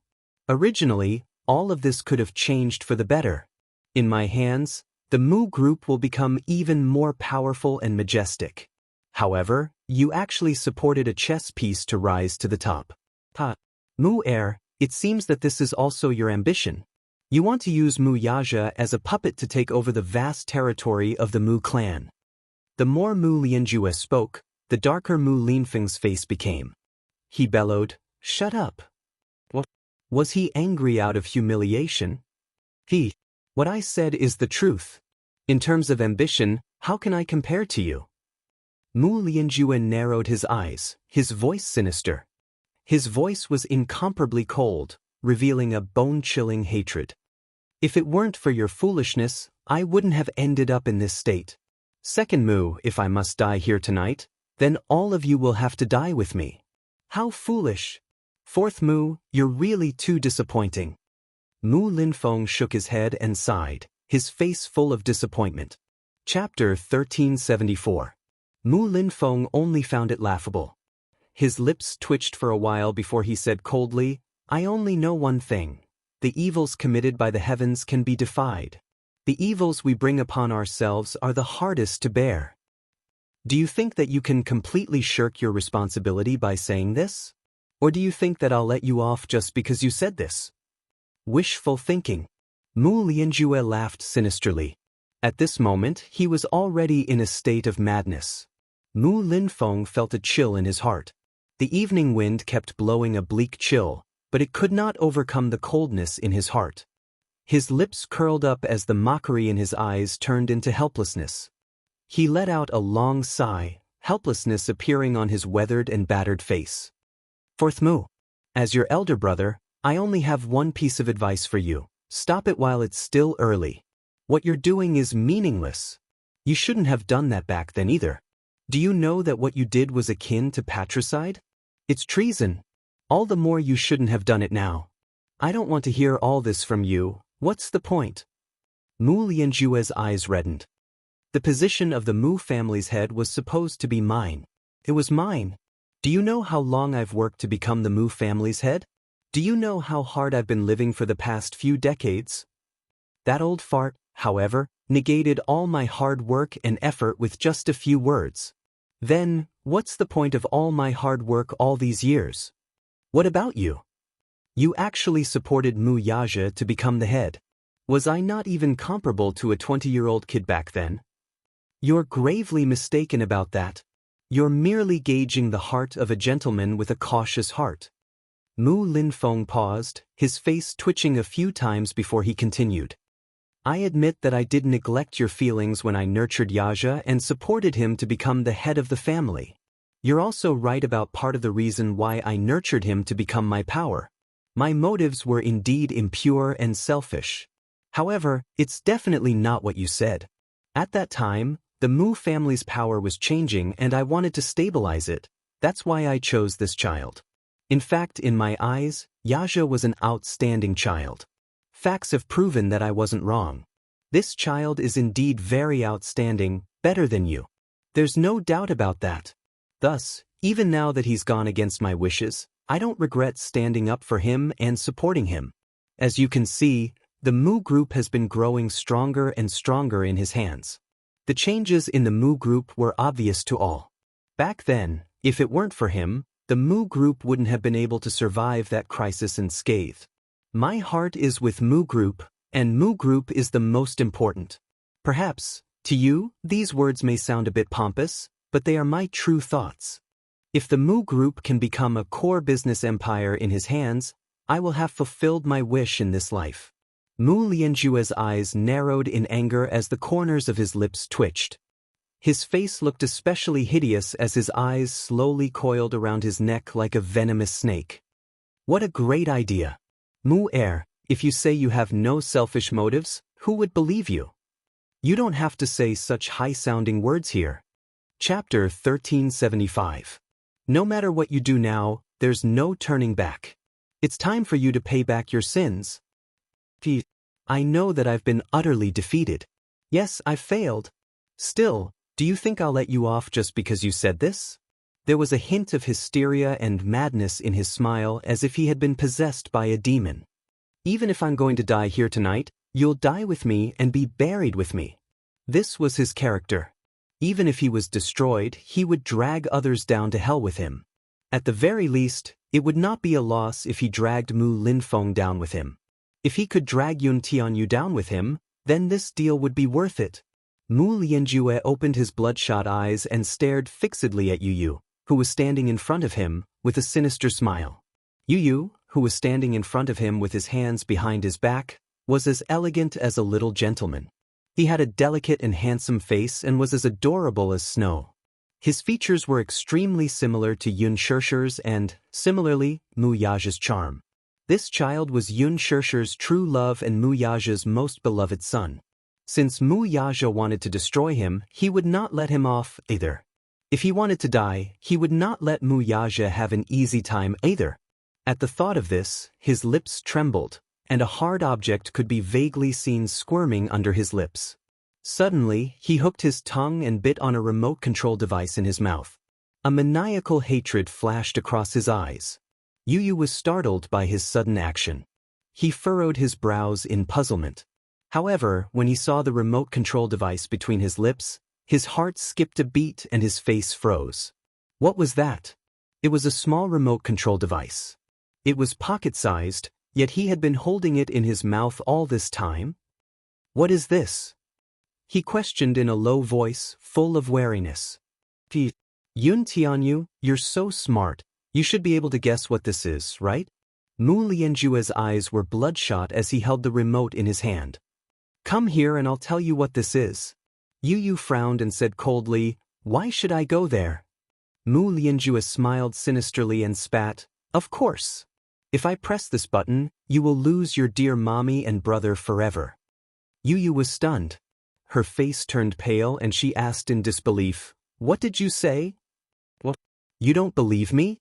Mu Lianjue's eyes were filled with mockery as he gripped the remote control tightly in his hand. His face was full of viciousness as he bellowed hysterically, Hee. I have already sent someone to plant an explosive device in your house. If I press this button, there will be a bang. Take a guess, what will become of your gentle mommy and adorable brother? He sneered as he enjoyed the sight of Yun Tianyu's face, which was constantly changing color. He smugly said, with one explosion, they'll be brutally blasted into a bloody mess. Their heads will be separated from their bodies, and they'll die without a burial place. Yu Yu's face turned ghastly white in an instant. Mu Linfeng's eyes were filled with disbelief when he heard this. He was crazy. This person was completely deranged. Mu Lianjue was crazy. How could he do such a crazy thing?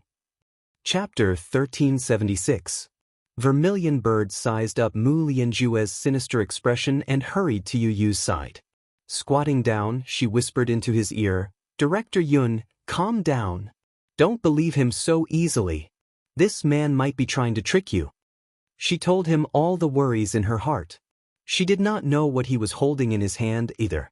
Could that button really be a remote control device for the explosion? No one knew, and no one knew the truth. Perhaps what he said was true. As long as he pressed the button, his home would instantly explode into a sea of fire with an earth-shattering explosion. Yun Shishir and Mu Yichen would also be mercilessly reduced to ashes, their flesh and blood splattering everywhere. Perhaps his words were just to trick him. There was no explosive device or remote control device. His goal was to trick him into using him as a hostage.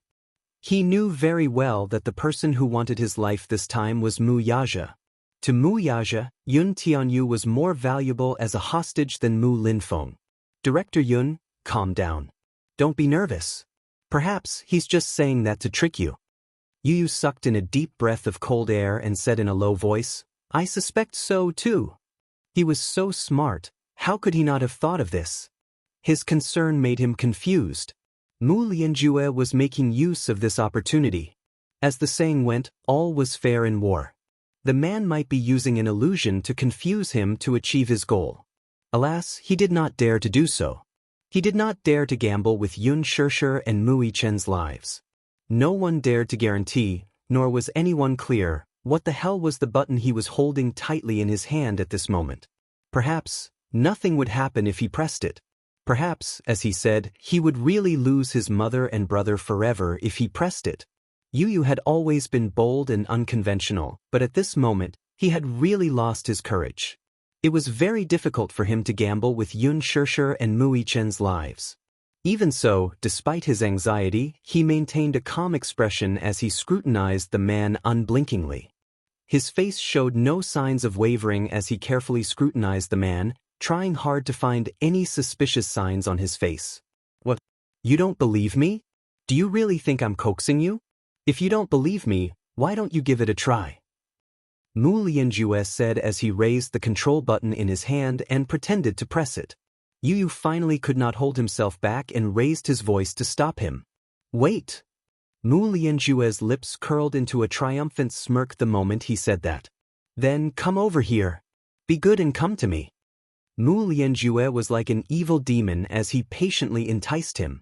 Come here, good boy, come to me. Yu Yu pursed his lips tightly. He had just taken a step forward when Lisa suddenly blocked his path. He's lying to you. Lisa lowered her voice and stared at him with a pair of cold eyes. Her face was alarmed. Don't go over. Move aside. Yu Yu smiled elegantly. Lisa, move aside. I can't let you take the risk. Lisa's tone was stiff, but she had no intention of giving in.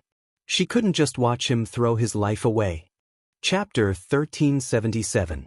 Who knew what earth-shattering things he would do in a fit of hysteria? Likewise, I don't dare to take the risk. I can't let Mommy and Big Brother be in danger. Yu Yu paused and looked at her. Don't worry, you're on standby at any time. I know what to do. Lisa was adamant to the end. She was certain that the so-called explosive device in the man's hand was just an empty shell that did not work at all. It was just a last-ditch effort. He was making use of Yu Yu's weakness. He knew that the child was eager to protect his mother and would not watch her fall into danger. Yu Yu calmly asked, then what if it's real? What if it was really an explosive device if he pressed it? Lisa choked all of a sudden. Vermilion Bird's eyes flickered as she whispered in his ear, Sir, we have a sniper 100 meters away on standby. It's too late. Yu Yu knitted his brows. The sniper crouched 100 meters away on standby. However, he would not act rashly if he did not receive the order to shoot. If he were to give the order now, it would only alert the enemy. If Mu Lianjue wanted to kill him before he could press the button with the intention of perishing together, there would be an accident. He could not condone even a 1 in a million accident. I'll give you 3 seconds. He gave his ultimatum and started counting down. 1. Master Fu. Lisa did not back down. Yu Yu stared into her eyes and said word by word, Get out of my way. 2. Lisa fiercely bit her lips, and then suddenly rubbed her messy forehead, and unwillingly moved out of the way. 3. Mu Lianjue raised the button in his hand high in the air. Yu Yu suddenly raised his voice. Fourth great uncle, let's negotiate. I don't have the patience to negotiate with you. He said coldly. Yu Yu smiled. Fourth great uncle, I'm willing to be your hostage now, but don't you dare play any tricks. Otherwise, I don't have the patience either. The man pondered for a moment and then smiled sinisterly. I'm warning you though, don't play any tricks. Otherwise, we'll just perish together. Yu Yu smiled. With your words, how can I dare to play any tricks? After saying that, he raised his arrogant chin and walked towards him. Mu Lianjue looked at him greedily as if he was a malicious spirit standing at the mouth of purgatory and showing his ugly face. Mu Linfeng's face's expression, bees. How could this child have such extraordinary courage? In order to protect his beloved family, he actually didn't hesitate to put himself in danger. Putting everything else aside, just this point alone made him admire him from the bottom of his heart. To be simple. It seemed that he had still underestimated this child. While he was still in a daze, Yu walked up to Mu Lianjue. The latter grabbed him by the collar and dragged him to his side. At the same time, he kicked Mu Linfeng out. Caught off guard, Mu Linfeng fell to the ground in a wretched state, landing on his face like a dog in the mud. Mu Lianjue grabbed Yu Yu's throat with one hand. In an instant, all the members of Mercenary Paradise were on alert. They stared at Mu Lianjue vigilantly and were on standby at any time.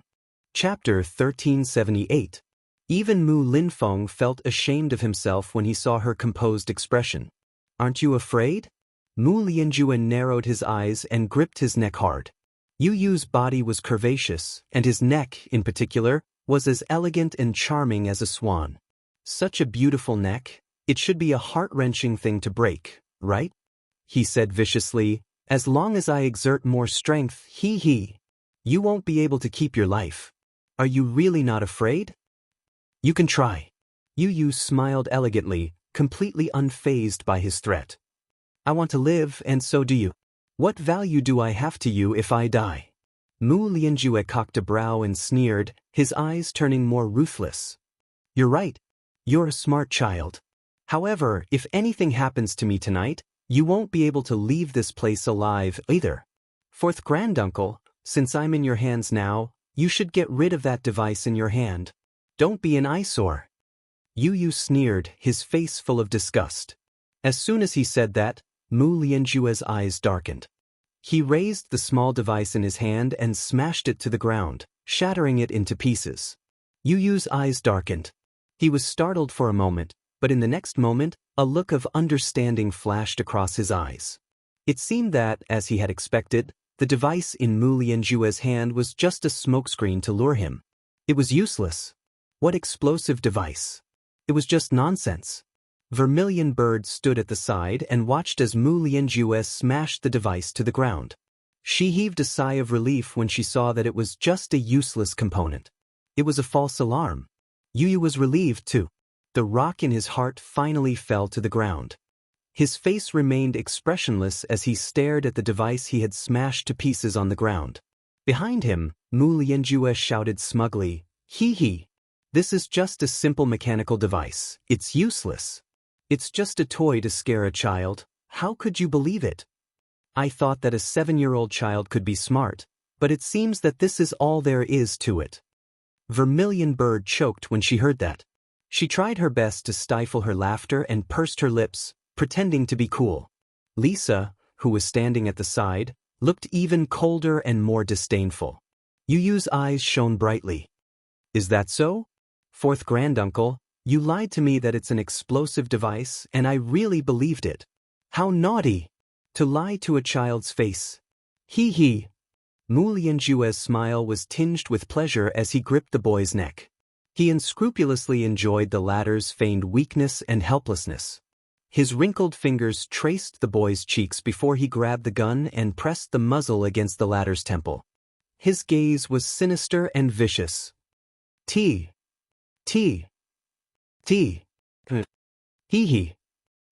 Yu Yu sneered inwardly. He was not afraid of tigers, but he was not a calf. He was the king of beasts. Chapter 1379. Fourth granduncle, you adults are so bad. How could you bully a child? How pitiful that I actually believed you.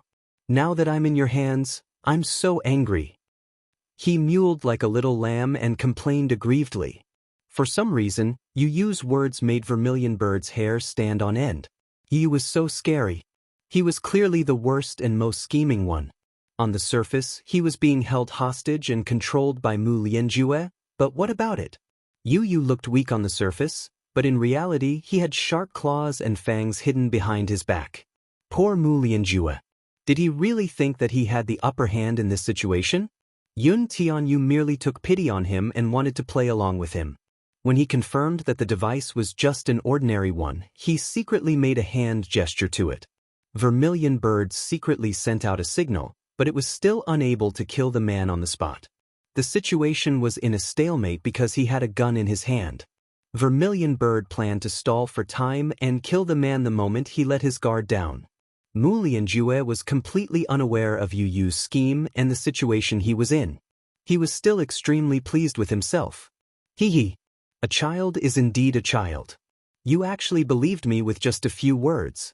Still, you're really bold to barge into the tiger's den. Fourth granduncle, do you dare to kill me? Yu Yu smiled provocatively as his eyes turned cold. Do you dare to hurt a single strand of my hair? Why not?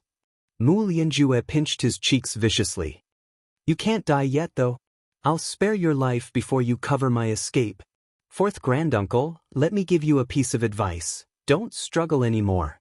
You've lost, accept your fate. Yu gave him an ultimatum out of pity. Just as he said that, not far away, two dazzling lights suddenly appeared. They were slowly approaching the southern entrance. Everyone present was on high alert. Vermilion Bird followed the light and saw an Audi A8 approaching from afar. She especially noticed that this car had AJ background license plate. Presumably, its origin was not simple. Behind the Audi A8, there were several other cars. The Audi A8 stopped steadily at the south entrance. Everyone looked over. In his line of sight, a tall and slender figure slowly stepped out of the car. Wuxia stepped out of the car and stood tall and straight. His body was tall and slender. Invisibly, an awe-inspiring aura spread out in an instant. His body exuded a very terrifying aura. This kind of aura was enough to make anyone feel fear. When Yu saw him, she was confused at first. She did not understand why he was here. When Wuxia saw Yu, he was stunned. He did not expect to see such a strange situation when he rushed over. Why was he here? Both father and son had the same question almost at the same time. Daddy, why are you here? Yu was the first to ask with a look of astonishment. Just as he opened his mouth, Mu Lianjue grabbed him by the throat and roared, "Shut up!" Wuxia's arrival made him raise his guard. Yu could not hide his shock despite being choked. Chapter 1380.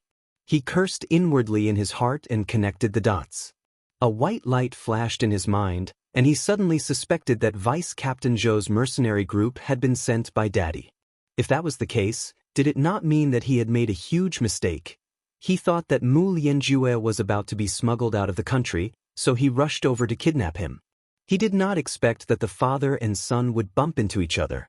Wuxia, who had obviously guessed this, was slightly taken aback.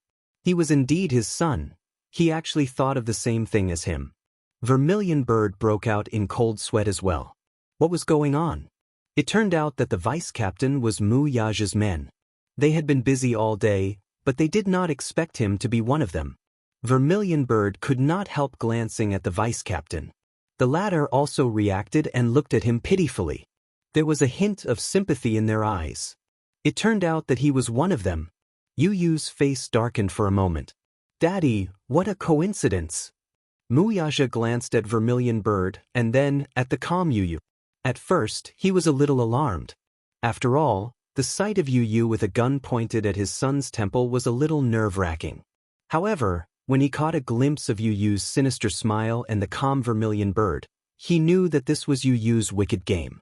Thus, he heaved a sigh of relief.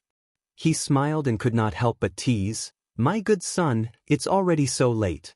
What are you doing here instead of sleeping at home?" Yu replied innocently, "I want to help Daddy catch the bad guys." Wuxia was delighted by his son's reply. "My good son is so filial." Of course, it's only right for a son to be filial to his father. Yu said matter-of-factly. Mu Lianjue's face darkened. The father-son pair was echoing each other, clearly ignoring his deterrence. "Shut up all of you. Do you think this is child's play?" Mu Lianjue found the scene before him very strange. The father and son teased each other without a trace of nervousness. Yu did not look afraid at all. The gun was still pointed at his forehead. Was he not afraid? Was he not afraid of death, or was he not afraid of being shot? Even if he wasn't afraid of him shooting, wasn't he afraid that the gun would go off accidentally? Please. Yu was clearly his hostage, but why did he feel like he was the trapped beast? Can't you be more serious? He was the one who kidnapped Yu. Why did he feel like he was in deep trouble? Mu Linfeng was also confused.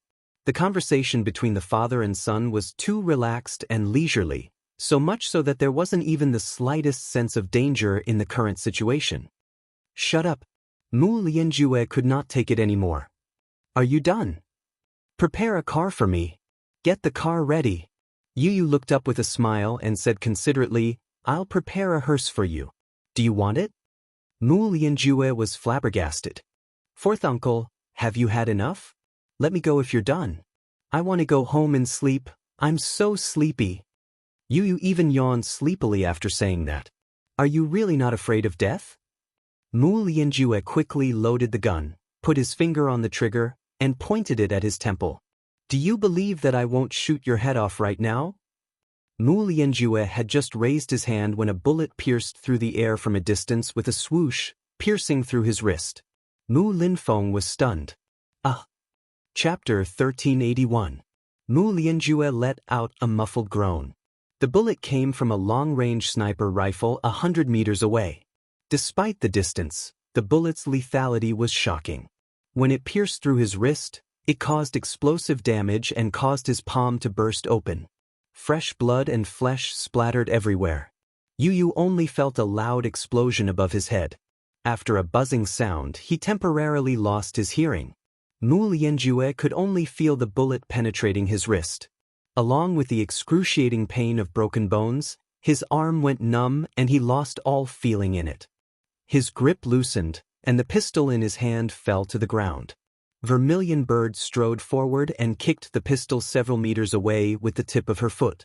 She then carried Yu and brought him to safety. Another sound of a bullet piercing through the air was heard. Mu Lianjue's abdomen was mercilessly penetrated by a bullet once more. At this moment, he was practically surrounded by the long-range snipers.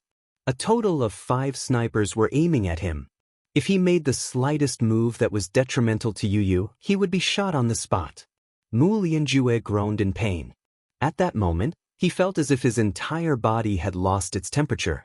An uncontrollable chill rose from the soles of his feet, swept across his spine, and attacked his heart.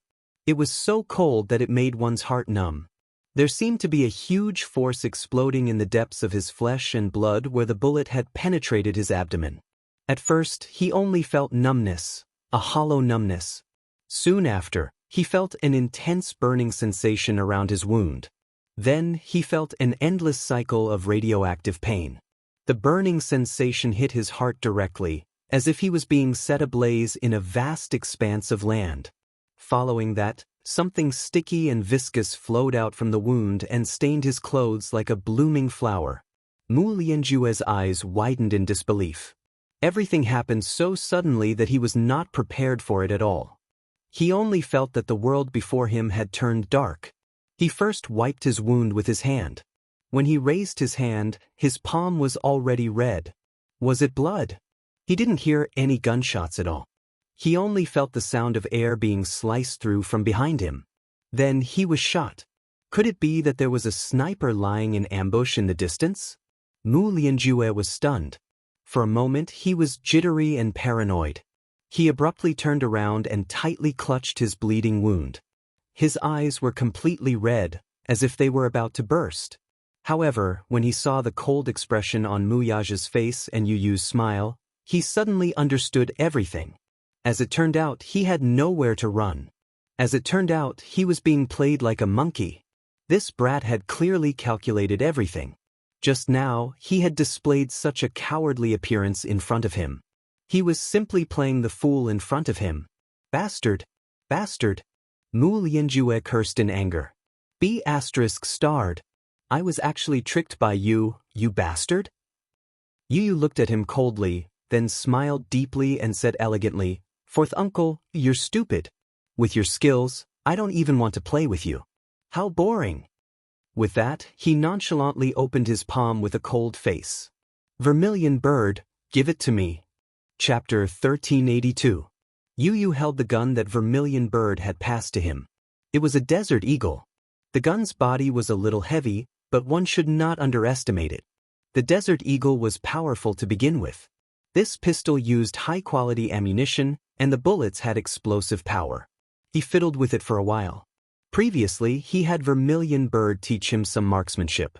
It was not because of anything else, but because, after the recent series of events, he knew that he had to learn some self-protection methods. This was his character. He did not like to rely on others for everything. He was too weak. If not for Xiao Yichen and Lisa's protection, it would be difficult for him to protect himself. Hence, he had to learn how to protect himself and master the means to do so. In the past 2 days, he had been working hard to learn marksmanship from Vermilion Bird.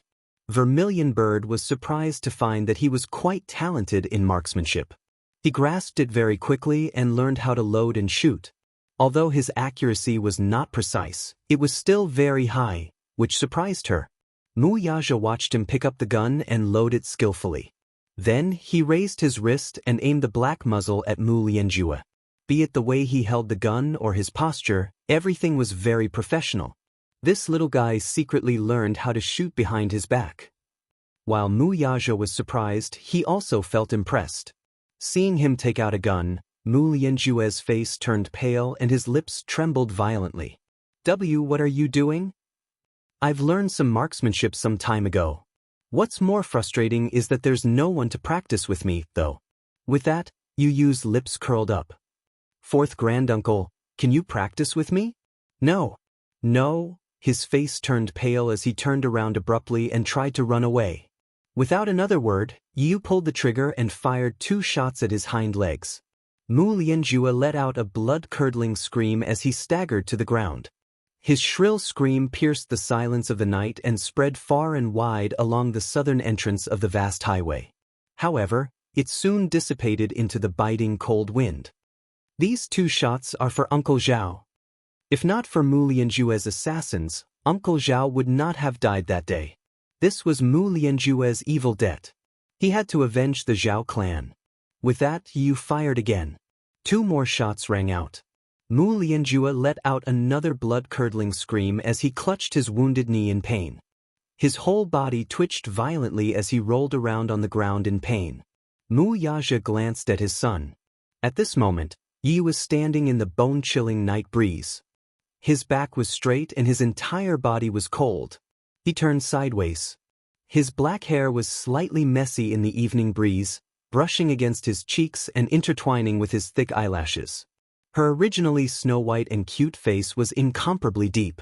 Her pair of gloomy and dark eyes seemed to be covered in ice and snow, without any warmth. His marksmanship was standard. When he fired, his face was cold and emotionless, as if it were just a routine. Even when he heard Mu Lianjue's screams, he did not move at all. He blinked as if he was already numb to death. He appeared so callous. His heart was filled with mixed feelings. In fact, he was not so willing to let Yu come into contact with such dark things too early. Chapter 1383. However, perhaps because he had experienced too many frightening things, Mu Yaja felt that it was time for him to come into contact with these things. Back then, when he arranged for Xiao Yichen to be sent to the army for training, he was met with opposition. However, he still threw the little fellow into the special training camp without hesitation, just so that he could strengthen his physique to a greater extent and train him. Now, Xiao Yichen proved that his choice back then was not wrong. This world had always been one where the strong preyed on the weak and the weak were eliminated.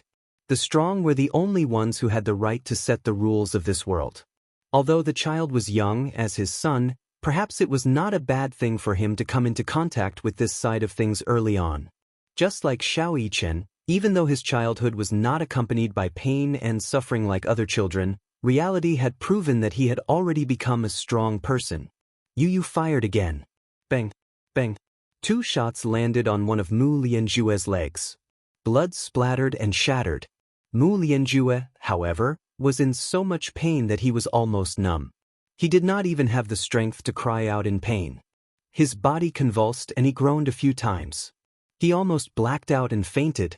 Yu's pair of clear and bright eyes were now dyed red with hatred. When he thought of the suffering this man had caused his mommy and Xiao Yichen, he could not wait to crush him. He walked over, aimed at Mu Lianjue's waist, and fired another shot. This time, blood splattered on his face. A trace of heat was on his cheeks, but he did not seem to feel it. His handsome eyes narrowed as he coldly pursed his lips. Mu Lianjue had been shot several times. As he continued to bleed, his body temperature became colder and colder. Right now, he was hoping that Yu would give him a quick and painless death. However, Yu clearly did not want to give him a quick death with 1 shot. Instead, he deliberately inflicted the greatest pain on him. Thus, he mercilessly shot at the non-fatal parts of his body. He looked more like he was venting the resentment in his heart. Yu lowered his gaze with a murderous look. Those bullets landed squarely on Mu Lianjue's body. It was so painful that his entire body was almost numb. His mind buzzed and he kept losing blood. On one hand, his body felt cold because of the loss of body temperature. On the other hand, his wounds were scalded by the many bullets, and the burning pain was transmitted. Ice and fire. Bang, bang, bang. Yu fired another 8 shots consecutively, but each bullet perfectly avoided the man's vitals. Mu Lianjue endured the pain, feeling as though he was better off dead than alive. This was the first time he had seen such a terrifying child. His eyes were bloodshot and filled with hatred. He was shot many times, but none of the bullets were fatal. For a while, he was struggling at death's door, which made him wish he was dead. You. Mu Lianjue opened his mouth in a pleading tone. You. Instead of being tormented by him like this, he might as well die a quick death. Fourth granduncle, I haven't had my fill yet. How can I let you die like this? Yu's tone was languid and nonchalant. After saying that, he lifted his leg and stomped on the wound on his abdomen. Blood gushed out from the wound the moment he stomped on it. Ugh. Chapter 1384. Ugh. Mu Lianjue groaned in pain. His face was as pale as a sheet of paper. He rolled on the ground for a while and let out a heart-wrenching shrill cry of pain. After being trampled on by Qin Shi, he was already on the verge of death. However, this stomp of Qin Shi's foot caused him to simply suffer a fate worse than death. The back of his head fiercely knocked against the ground, and his desire to seek death had never been stronger. He had never thought that there would be a day when living would be more painful than dying. Yu shot his hand that was covering his wound. This is for my brother. Although Mu Yichen's injuries were not caused by him, it was still his doing. Bang. I'm returning it to you on behalf of my mommy. His mommy had fallen into his hands, been humiliated and tortured. How could a bullet be enough to pay off all the pain she had suffered at his hands? Yu narrowed his eyes, which were sharp and piercing. Bang. Yu's eyes widened after he finished firing the gun, and he coldly enunciated each word. This is for my daddy. Mu Lianjue coughed out a mouthful of blood as his whole body convulsed violently. Mu Yaja was stunned at first. Then he felt warmth in his heart. His son was taking revenge for him. While Mu Yaja felt warmth in his heart, he was also touched by Yu's warm heart, which was hidden under his cold exterior. All along, Yu had been Yun Shirshir's little warm man and little god. However, he was so arrogant. For a long time, even though he was the little god of warmth, he only cared about Yun Shirshir alone and silently protected his mommy. Now Mu Yaja had entered his heart. All along, Yu had only acknowledged one family member in his heart, and that was Yun Shirshir.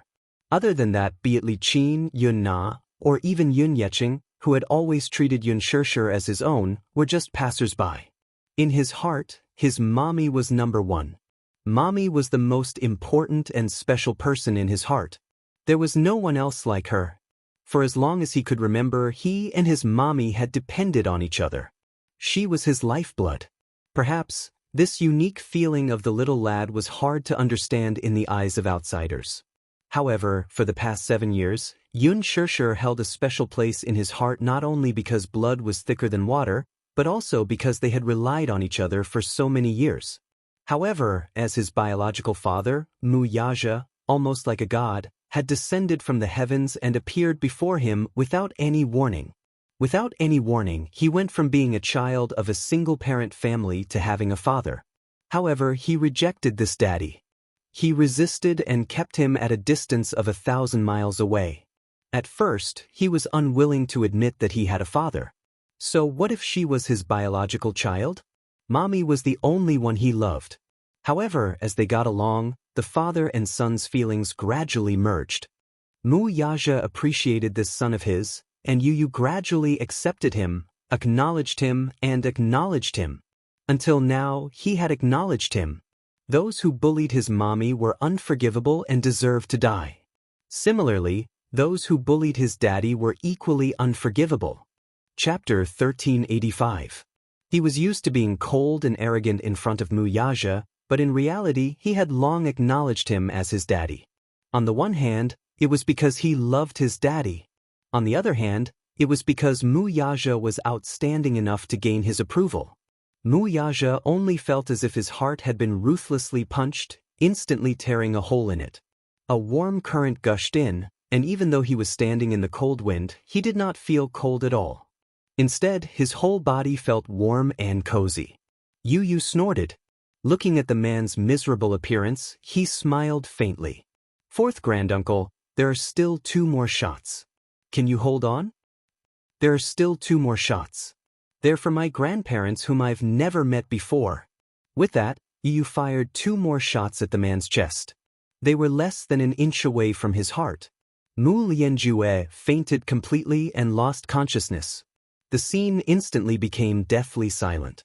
Besides the whistling of the cold wind, everyone was deathly silent. Mu Linfeng, in particular, was as stiff as a rock. He had long been stunned. Yu Yu maintained his gun-wielding posture. His face paled for a moment before his vision regained its focus. However, when his gaze landed on the man lying limp on the ground and covered in blood, he realized with a start what he had just done. He had killed someone. He had shot and killed someone. For the first time in his life, his hands were stained with filthy blood. However, deep down, he knew that once stained with such filth, it would be difficult to wash it clean. Yu sucked in a deep breath of cold air.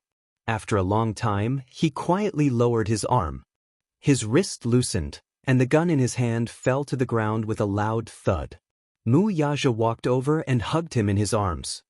He gently placed his large palm on the boy's cold face, only to see that the boy's face had turned ghastly pale. Just now, in the midst of extreme passion, he was completely unaware of the significance of what he had done. However, when he suddenly reacted from his hatred, he actually felt a bone-chilling coldness. "Baby, what's wrong?" Mu Yaja hugged him with some heartache, his slender fingers tenderly caressing the side of his face. He should have stopped him just now. She had to stop him when he lost his mind. However, even he was shocked by Yu Yu's cold expression and could not recover from his shock. Yu Yu turned around and said calmly, "I killed someone." His tone was calm, but it was more like he was stating an ordinary matter. Vermilion Bird walked to the man's side and squatted down to check his breathing. Her fingertips came in contact with a faint breath. It was very weak, but there was still a trace of breathing. Vermilion Bird raised his eyes and said, "Still alive." "Kill him." Yun Tianyu expressionlessly replied, "Since he wants to die, let's give him a quick death." Zhu Kei's face darkened for a moment, but she silently said in her heart, "President Yun, what are you saying? You've already tortured him to such a miserable state, and now you want to give him a quick death." She suddenly felt that the man was very pitiful. She looked at him sympathetically and thought to herself, "You can offend anyone, but you chose to offend Hurricane Group's #1 Demon King. Die early and reincarnate early." Yu Yu suddenly asked, "Do you pity him?" She quickly shook her head. "Kill him."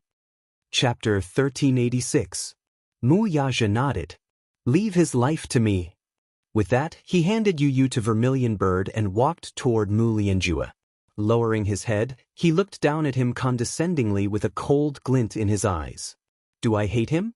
Do I hate him?" he asked in his heart. There was no doubt that he hated him to the core. He was the one who had poisoned his father. Back then, his father had a car accident. However, the autopsy report concluded that his father, who had never touched drugs before, was actually a drug addict. He had smoked marijuana and even injected a large amount of heroin when he was alive. Hence, when he drove, he had hallucinations and caused a tragic accident. He had never believed that his father would do drugs. In his mind, Mu Lianxing had always been self-disciplined and would never touch such things. However, even if he had his suspicions, it was an undeniable fact. He did not expect that all of this was caused by Mu Lianjue. If it were not for him, his father would not have died. His mother, on the other hand, had taken chronic poison for many years. She had passed away at a very young age due to illness. Both of his family members had been killed by him. This was Mu Lianjue, a heartless and unscrupulous person who would do anything to fight for power. The series of events that followed were all his doing. Mu Yaja narrowed his eyes. He had always been puzzled. Mu Lianjue and his father were biological brothers. Even if they did not have the same mother, they were still related by blood. Why would he do this? Why would he do such a cruel thing? This was the answer he had always wanted. Now, however, he realized that the so-called answer was no longer important. So what if he got the answer? His father and mother would not come back to life, either. The dead were gone. It was time for him to let go of the grudges of the previous generation. However, he should be the one to decide Mu Lianjue's life. At the thought of this, Mu Yaja clenched his jaw and pursed his thin lips into a stiff line. Then, he abruptly grabbed Mu Lianjue's neck and tightened his grip, not holding back at all. Mu Lianjue abruptly woke up from his groggy state under such immense pressure. His pair of eagle-like eyes abruptly widened, but they were bloodshot and crimson as if they were filled with blood. The muscles on his face twitched. Because of the excessive suffocation, his entire face had swelled to the color of a pig's liver. His pair of eagle-like eyes were glaring angrily under the terrifying suffocation. He could only feel that under the overwhelming twisting force, his consciousness was becoming increasingly weak. The cough. Mu Lianjue's eyes popped out of their sockets. The blood in his body gushed to the top of his head, and even his eyeballs could not move. Mu Yaja did not say a word. He did not have the patience to waste any more words. He only wanted to settle all the grudges and grievances with his own hands at this moment. This man before him. He hated him to the core. Mu Yaja stared fixedly at him. Suddenly, scenes flashed before his eyes like a carousel lantern. In his memory, the one that left the deepest impression on him was Mu Lianxing's extremely strong arms. When he returned home from work, he would always lift him up and kiss his forehead. Chapter 1387. Baby, you're back. He loved his mother's long, black hair the most. When she was seriously ill, he would take good care of her by her bedside and carefully wash her hair. Every time those black strands of hair flowed through his fingers, he would look at his mother's pale face in the mirror, and his heart would uncontrollably surge with sorrow. However, all of this once beautiful life, was suddenly shattered. It was all destroyed by this man. He was left alone. You deserve to die. Mu Yaja's voice was low and furious. Every word he uttered seemed to be squeezed out from the roots of his teeth, and they were filled with endless hatred. Mu Lianjue, you deserve to die. Mu Linfeng could not bear to watch this scene and turned away. Yu, who was in Vermilion Bird's arms, looked at Mu Yaja's stiff back view and felt a sharp pain in his heart. His heart ached for his daddy. He did not know what kind of childhood his daddy had. At least, it was not a happy one. Unlike him, no matter how sick and weak he was and how much humiliation he suffered, he still had Xianxia by his side to protect him and accompany him gently. His daddy was different. He had lost both his parents when he was young.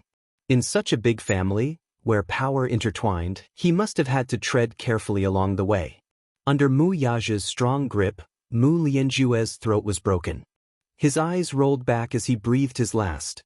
Mu Lianjue was dead. Similarly, the family feud that spanned 2 generations had ended. Mu Yaja stood up and stood in the strong wind with a cold and lonely aura. At that moment, the cold wind suddenly became bitterly cold. It raged wildly as if it was clamoring fiercely. Daddy! Yu looked at Mu Yaja and suddenly called out softly. Mu Yaja turned around, his ink-black hair fluttering in the wind. His eyes were bloodshot, but the moment he turned back to look at Yu, they slowly faded away as if they were silk being peeled from a cocoon and returned to their original state. Daddy, hug! Yu smiled gently and opened his arms. Mu Yaja walked over and hugged him in his arms. Yu hugged his shoulders softly and looked up with a warm smile on her face. Daddy, you have me in the future. You're not alone. Mu Yaja's heart skipped a beat. His eyes warmed as he hugged her even tighter. I don't only have you. You still have Mommy. Mu Yaja scratched the bridge of his nose. I still have Xiao Yichen. Yu smiled. Xiao Yichen once asked me if it was okay for the 4 of us to be together forever. While Mu Yaja was still in a daze, Yu laughed and said, in the past, I was still hesitant. One is so stupid, and the other wants to steal Mommy from me. Now I've made up my mind. After a pause, Yu suddenly became serious and said seriously, "Daddy, let's be together forever. You, Mommy, Xiaoyichen, and I. The four of us will be together forever. Is that okay?" He asked with a serious expression, but his tone was unprecedentedly serious. Mu Yaja was stunned for a long time. He was so surprised that he couldn't react for a moment. This was probably the first time Yu had confessed to him. In the past, this little guy was always so arrogant and cold in front of him. He was never close to him, and even if he cared, he never said anything. He was very awkward. Chapter 1388. To him, this was the biggest surprise. He had never thought that there would be a day when he would hear such warm words from his little mouth, which had always been filled with poisonous thorns. For a moment, Mu Yaja couldn't believe it. It was as if he was in a dream. Hence, he didn't snap out of it immediately. Yu saw that he was slow to react and was a little unhappy. He snorted arrogantly and said unhappily, "Why aren't you saying anything? Are you unwilling to do so?" Mu Yaja hurriedly said, "No. Little idiot." Yu pouted and pouted. He was a little unhappy. "If you're unwilling, you don't have to force yourself. Don't think that I approve of you. If you weren't the man that Mommy liked, I wouldn't have bothered with you." His arrogant words reverted to Yu's usual noble and cold demeanor. Mu Yaja smiled and rubbed his forehead dotingly. Okay. This time, he would let him say whatever he wanted. "Do you think that I want to be with you?" Seeing that Mu Yaja still didn't say anything, Yu was even more unhappy. He looked at him with disdain.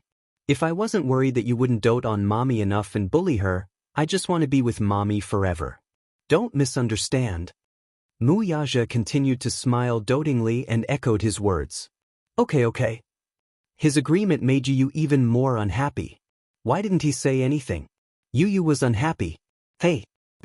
Mu Yaja's eyes suddenly drooped as he gently kissed the boy's forehead. Following that, he placed another warm kiss on the boy's eyelashes. His indulgence was self-evident. Yu was stunned. Then, he heard Mu Yaja's gentle voice above his head. "Yu, let Daddy dote on you forever, okay?" Yu was stunned. He did not expect Mu Yaja to say something so heart-wrenching. "We've missed each other for 6 years. During these 6 years, I had no idea that I had such a smart and adorable son other than Xiaoyichen." As Mu Yaja spoke, his eyes fell on Yu's palm-sized face. He couldn't hide the heartache in his eyes. "Forgive me for missing you for so long. I made you and Mommy wait for so long. I made you miss out on 6 years of fatherly love. I'm sorry, forgive Daddy." This was probably the most emotional thing Mu Yaja had ever said. If Yun Shirshir and Xiaoyichen were here, they would definitely feel indignant. Especially Yun Shirshir. Even in front of her, Mu Yaja had never said such touching words of love. Yu blushed when he heard this. However, the shyness in his eyes quickly disappeared. He looked up and couldn't help but chide his son. "What's the use of saying sorry?" Her haughty and awkward behavior really made people feel cold. Yu pursed his pink lips slightly. However, his heart was filled with warmth. It was as if a spring breeze had brushed past and a warm current was flowing through him.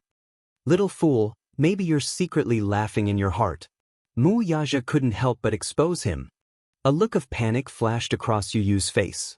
Then he snorted and said, "When did I?" There was even more disdain in his eyes. The father and son looked at each other and suddenly smiled. Yu finally relented. "Okay, I'm a great person and won't hold a grudge against you. I'll be merciful and forgive you." Mu Yaja kissed him. The heartwarming scene diluted the cold and solemn atmosphere around them. Li Hanlin stood behind them and rubbed his forehead helplessly. Chapter 1389. Mu Linfeng was a little moved by this scene, but he could not bear to disturb this heartwarming scene. He quietly got into the car and left. After Mu Lianjue's death, the funeral was naturally handled by him. Of course, he ordered everyone to keep their mouths shut about what had happened tonight. His subordinates carried the body back and ordered the hospital to write a death report. After that, arrangements were made according to the circumstances of the death. To Mu Yaja and Yu, all of this seemed to have never happened. It was just the death of an insignificant character. However, when Mu Linfeng brought the news of Mu Lianjue's death back to the family, it caused quite a stir. Mu Shumin, in particular, found it hard to accept the news of Mu Lianjue's sudden death. Mu Shumin naturally did not believe that Mu Lianjue had passed away due to illness. Although Mu Lianjue's health was not good, he was still strong enough. It was hard to link it to his death. Moreover, it was too sudden. There was no relief at all. Moreover, with the things that had happened in the Mu family these past few days, it was hard for them not to associate Mu Lianjue's death with Mu Yaja. However, even though Mu Shumin repeatedly asked about the cause of Mu Lianjue's death, Mu Linfeng only brushed it over and did not mention what had happened tonight. In fact, he was even a little impatient. Since he was unwilling to say anything, Mu Shumin naturally did not dare to ask. If Mu Shumin did not dare to ask, the rest were even less qualified to mention it. In just a few days, the Mu family was at peace. To the public, it was only announced that Mu Lianjue had passed away due to his worsening illness. A solemn funeral was held and he was buried in peace. Of course, this was all for later. On the way home from the south entrance of the expressway, Yu sat in the front passenger seat, unable to calm down. Mu Lianjue's death could be considered as a weight off his mind. Then he thought of Mu Wanru. So, the little boy turned his head and asked, "Daddy, I heard that Mu Wanru has been placed in the Mu Group's private hospital. I heard that her condition is not very optimistic." The corner of Mu Yaja's eyes twitched fiercely as he sighed with emotion. "You're really well informed." Of course. Yu sniffed proudly like a mischievous little elf.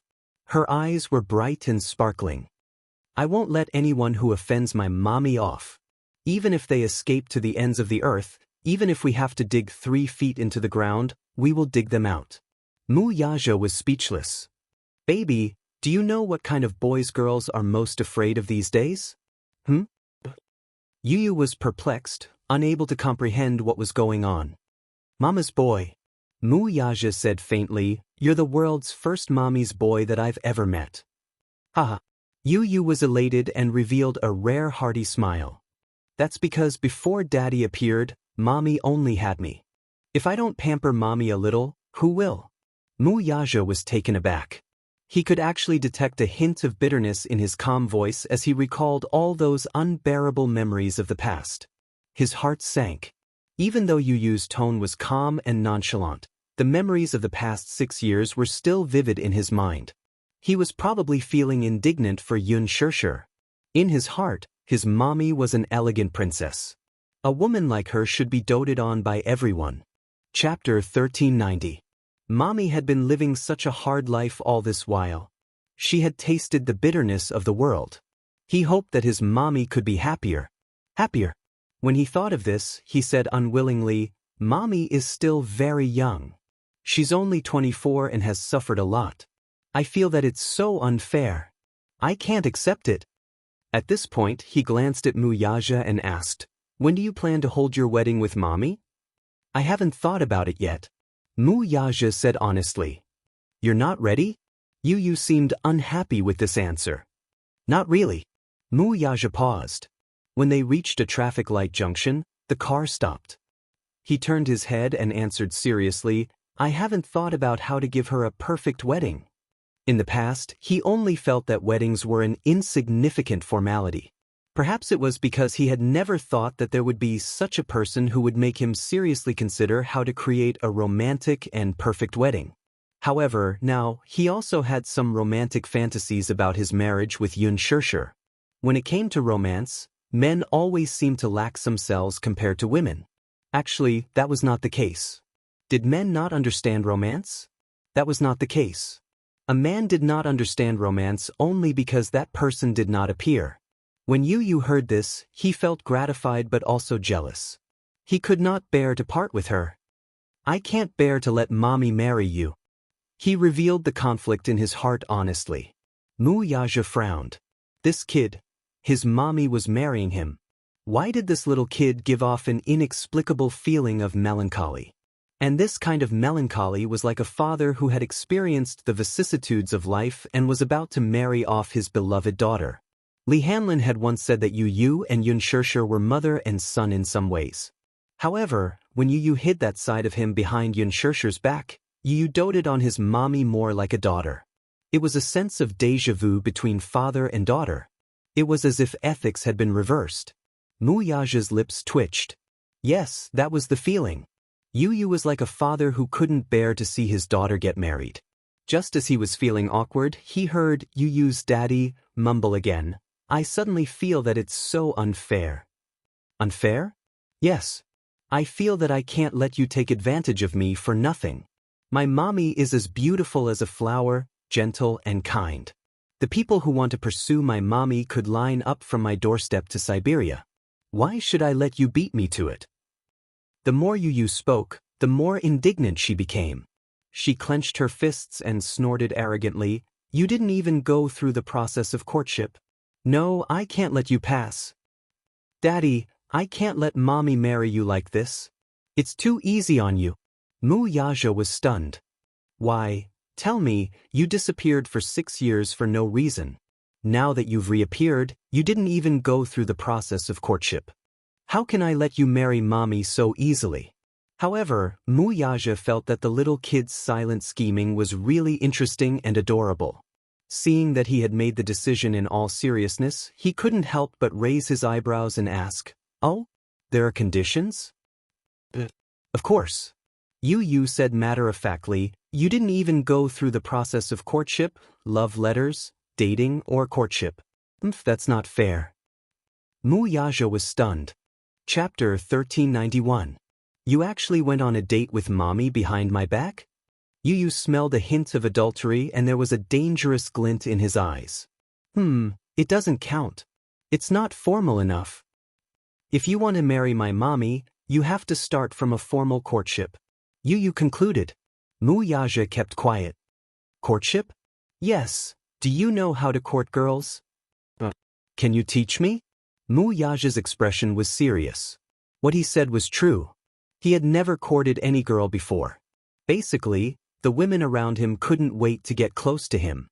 He had never taken the initiative. You don't even know how to court girls. So, how about you be daddy's strategist? Mu Yaja asked humbly with a sincere expression. However, Yu retorted, I can't even bear to let mommy marry you. How can I be your strategist? Dream on.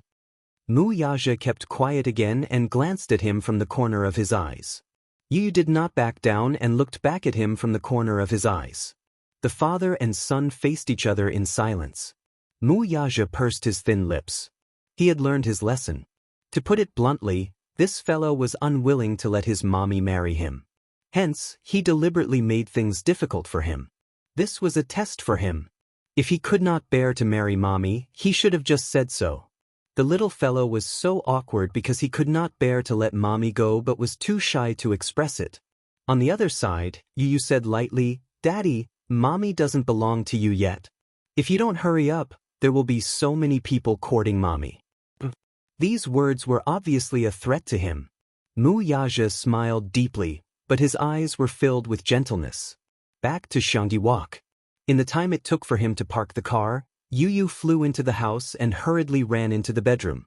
He carefully pushed open the door, tiptoed in, and silently made his way to the bedside. Yun Shirshir was sleeping soundly. She did not seem to realize what had happened tonight and was still immersed in a gentle dream. Yu felt relieved when he saw that she was sleeping soundly. When he went out tonight, he secretly wanted to settle things behind her back. Yu had always been like this. In a corner where Yun Shirshir could not see, in a small detail that she could not detect, he arranged everything for her. No matter how big the devil he would kill God and God would kill God. Whenever mommy zesesestes, he would be zzzzzz. Even if he had to fight against the heavens, even if he had to be the enemy of the world, he would wholeheartedly protect her and ensure her safety. Yu squatted down and leaned over the bed, looking at her gently. When his gaze met Yun Shirshir's sleeping face, his gaze instantly softened and became as gentle as water. It was as if Yun Shirshir, who was sleeping on the bed, was the most beautiful treasure in the world in his eyes. It made him want to take pity on her. A strand of hair fell between her eyebrows and intertwined with her thick eyelashes. He gently reached out and brushed the strand of hair away, tucking it behind her ear. She was extremely sensitive. Even if it was from Yu's tender fingertips, that slight touch was enough to make her, who was in her dreams, let out a muffled moan. It was as if she was talking in her sleep. Afraid that he would disturb her, Yu immediately withdrew his hand and blinked innocently. He was afraid that he would wake her up. Xianxia's delicate lips opened and closed, letting out a soft murmur before returning to being docile and quiet. She did not wake up. Chapter 1392. He poked Xianxia's soft cheeks with his fingertips and muttered to himself, "Mommy, I can't bear to marry you off. This is a very selfish way of thinking, isn't it?" His gaze fell on Xianxia's sleeping face. Suddenly he was a little distracted. Indeed, he couldn't bear to part with her. How should he put it? It was a very strange feeling. It was as if the person he had always cared for and protected with all his might would no longer belong to him alone one day. From a certain perspective, wasn't it a kind of loss as well? Or perhaps, even though he and his mommy had depended on each other for 6 years and had developed an inseparable bond, marrying off his mommy would always make him feel a little lonely. This kind of loneliness was not something that Wuxia and Xianxia could give him. Just as Li Hanlin had said, from a certain perspective, his mentality was indeed similar to that of a father who couldn't bear to marry off his daughter. Yu sighed and looked down. "Mommy, don't worry. If you're happy, that's my happiness. If you're not happy, wouldn't Yu's hard work be meaningless?" When he thought of this, he leaned over and gently planted a kiss between Xianxia's eyebrows. "My dear mommy, good night." After saying that, he carefully tucked the bedding in for her and left silently. When Wuxia finished parking his car and walked in, Yu had already washed up and changed into her pajamas. Standing at the door, he rubbed his eyes. "Daddy, good night." Wuxia smiled. "Good night, baby." Yu smiled and waved her hand. Just as she was about to enter the room, she suddenly thought of something. She turned around and walked in front of Wuxia. Then she hooked her finger at him mysteriously. Wuxia saw that Yuan seemed to have something to say. He bent down slightly and looked at Yuan at eye level. Yu suddenly leaned over and kissed his forehead gently with her pink lips. "Ba ji," he took a bite. It was fragrant.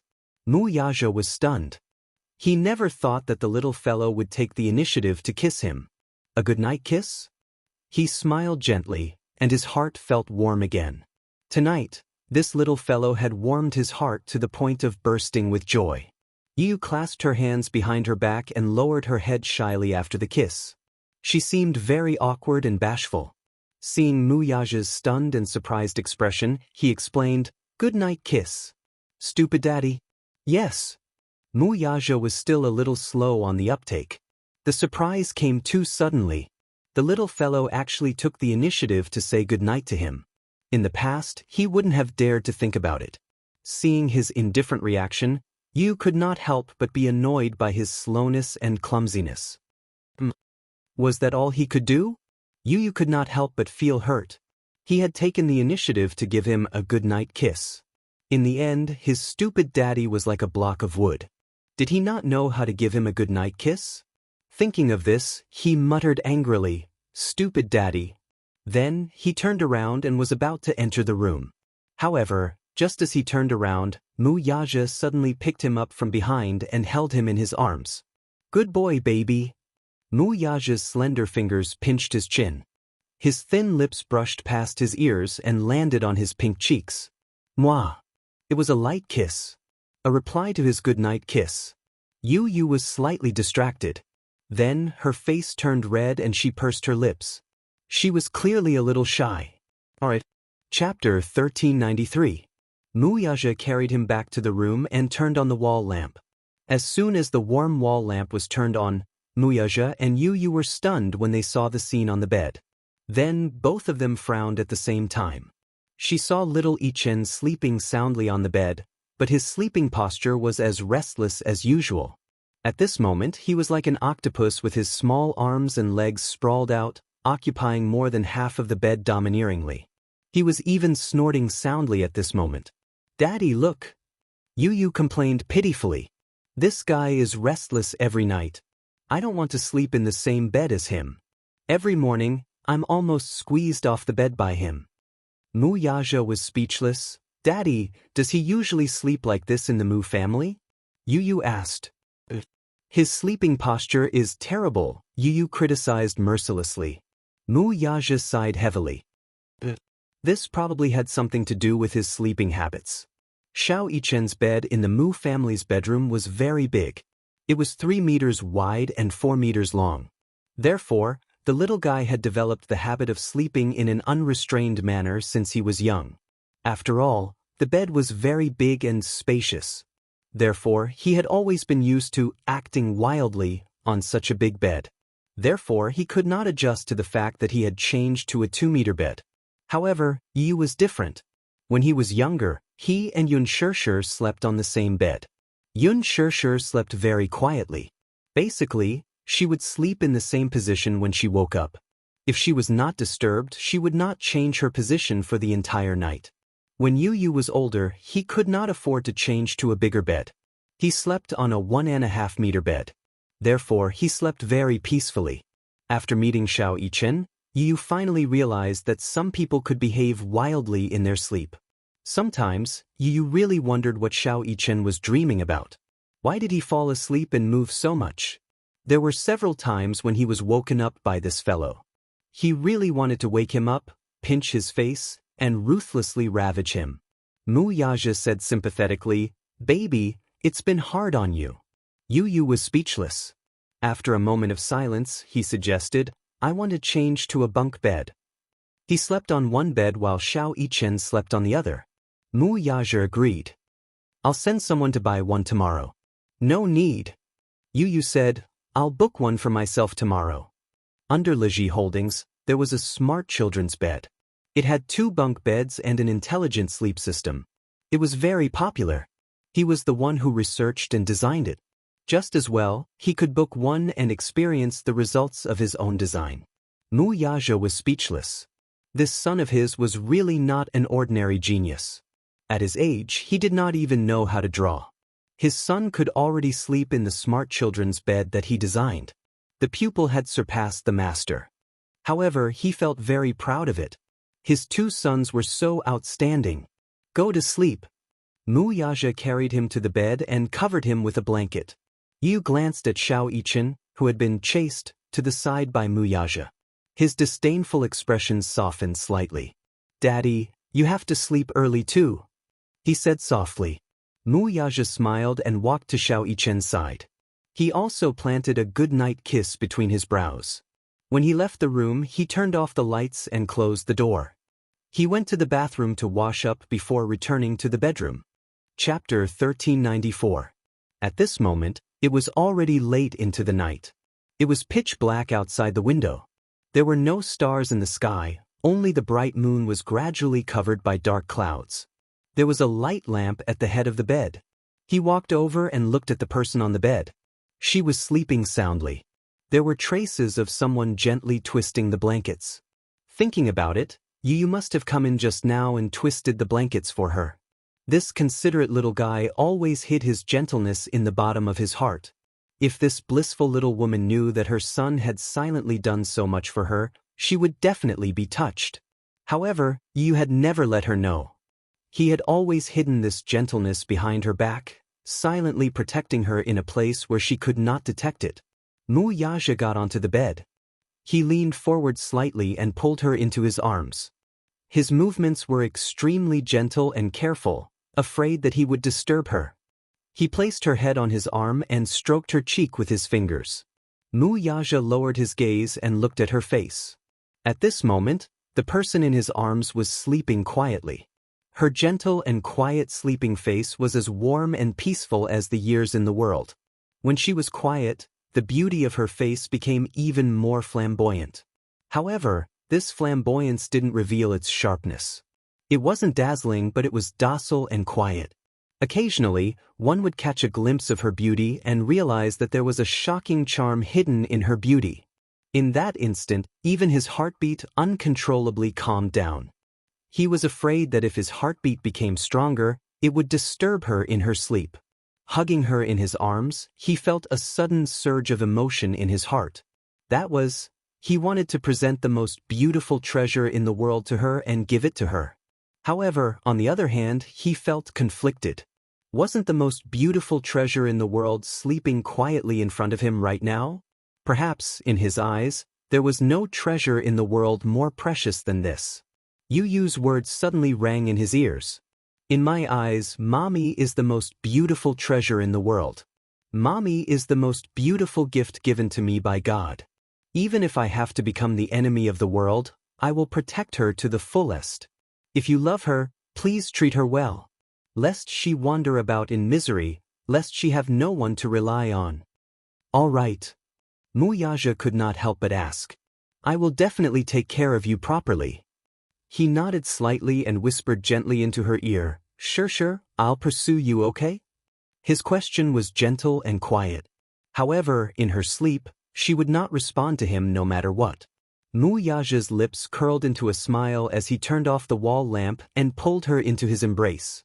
Holding her in his arms, he fell asleep in a soft dream.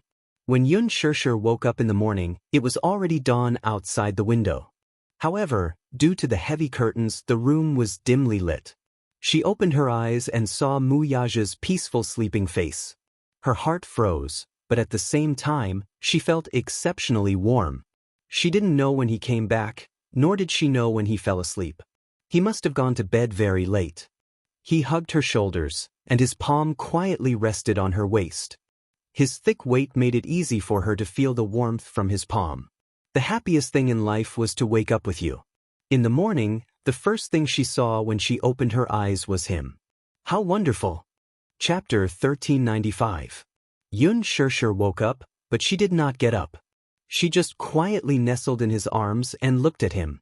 She was surprised to find that this man was especially good-looking when he was asleep. When he was awake, he was the pride of the heavens and the elite of the empire. He shone brightly, as if he was the reincarnation of the emperor. His eyes were handsome, and his body was sharp. His exquisite features were arrogant and sharp. It was as if all the darkness had nowhere to hide when he opened his eyes. However, when he was asleep, his sharpness was restrained. He was quiet and deep. His eyes were gentle and his handsome features were different from his usual radiance. They were extremely gentle. Xianxia's gaze fell on his sexy thin lips. His lips were very thin, and his lips were arrogant and even a little sharp. She could not help but reach out and touch his lips with her fingertips. Her fingertips traced the line of his lips and carefully traced the shape of his lips. It was said that people with thin lips were fickle in love. Xianxia pursed her lips slightly. She felt that this was simply a fallacy. However, in her heart, this man was extremely affectionate, even loyal. Xianxia looked up and her gaze fell on his eyes again. When he was asleep and his eyelids were closed, she could see his deep eyeliner and his thick and long eyelashes. His eyelashes were ridiculously long and his eyelashes were very deep. She finally understood who Yu Yu had inherited his beautiful eyelashes from. Usually, when he opened his eyes, he gave people the feeling that his gaze was very deep, extremely evil, and breathtaking.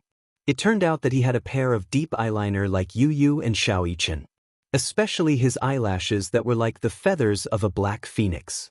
They were so beautiful that even gods and men would be envious of them. So much so that she was a little jealous. Why did the heavens dote on him so much and mold him to be so perfect? However, on second thought, it was all thanks to the heavens that they loved him so much. Yu Yu and Xianxia had inherited his excellent genes. When she thought of this, she instantly felt satisfied. Xianxia secretly reached out and fiddled with his eyelashes. From time to time, she would pinch them between her fingers and gently stroke them. It's very thick. She was like a naughty kitten, lazily nestled in his arms, lazily playing with his eyelashes. She seemed to be enjoying herself. In his sleep, Wuxia's brows were slightly furrowed, as if he was annoyed. He subconsciously reached out and swatted her little hand away. She was unwilling to give up. When he was deep in sleep, she reached out her hand and played with his eyelashes. Her fingers then moved to his eyebrows and carefully rubbed them. Her fingertips then fell between his eyebrows, trying to smooth out the wrinkles between his eyebrows. Why did the men here look so serious even in their sleep? Why did they always frown? She rubbed it carefully, trying to smooth out his furrowed brows. All of a sudden, Wuxia opened his eyes. He raised his eyelids and his deep pupils shone with the light of awakening. She was instantly embarrassed. "You're awake?" Could it be that he was woken up by her disturbance? She furrowed her brows in annoyance and bit her lip. Her movements were very gentle. Little did she know that this man had always been a light sleeper. Even the slightest movement would wake him up easily. The moment Wuxia opened his eyes, the sharpness in his eyes disappeared. However, when his vision cleared and reflected on her delicate face, the sharpness quietly faded away. Chapter 1396. After he brushed it away, she persevered and continued to play with it, as if she was never tired of it. She whispered, "You're awake? Did I wake you up? You should have come back very late last night. Did you sleep very late? What were you doing just now?" He asked in a deep voice. His voice was a little hoarse and deep because he had just woken up, and it was especially sexy. She could still hear it, and her heart instantly went numb. Feeling a little guilty, Xianxia snorted and avoided the topic. "I'm not doing anything." Could she say that she was bored when she woke up, so she secretly played with his eyelashes? Or was she envious of his long eyelashes? They were so beautiful that she couldn't help but get addicted to playing with them? He would definitely laugh at her for being bored again. "What are you doing?" The man pursed his lips, obviously doubting her words. "I see that you're full of energy early in the morning." Xianxia blushed and immediately defended herself. "I woke up. After reading the script yesterday, I went to bed very early. My biological clock woke me up naturally." So? Wuxia raised his good-looking brows. "So, she had to wake him up when she woke up?" Xianxia glanced at him and couldn't help but explain. I woke up a long time ago. I was bored when I woke up, so I was counting your eyelashes when you were asleep." Counting his eyelashes? What kind of game was this? Wuxia furrowed his brows and asked, "Have you counted clearly?" How could she count clearly? It was like a brush. If she had such thick eyelashes like his, she would save the effort of brushing them.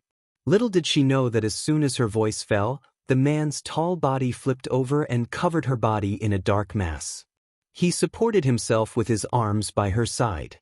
With just a stretch of his hand, he gently lifted a strand of her hair that had fallen on the pillow. He sniffed at the tip of his nose and lowered his eyes. Obviously, he enjoyed this fragrance very much.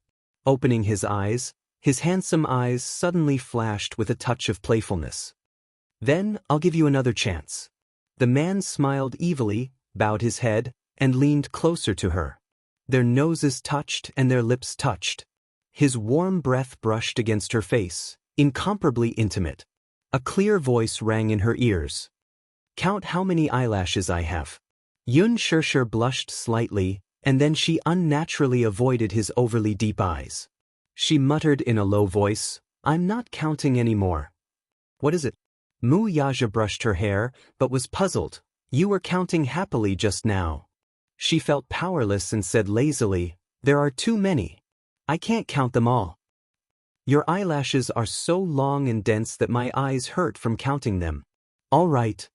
The man smiled and kissed the corner of her lips lazily. Sticking to her lips, his thin lips escaped from her lips. "Since you're so energetic and don't count your eyelashes, let's do something else." Xianxia was stunned. Soon she could hear the hidden meaning in his words. His words were obviously referring to something else.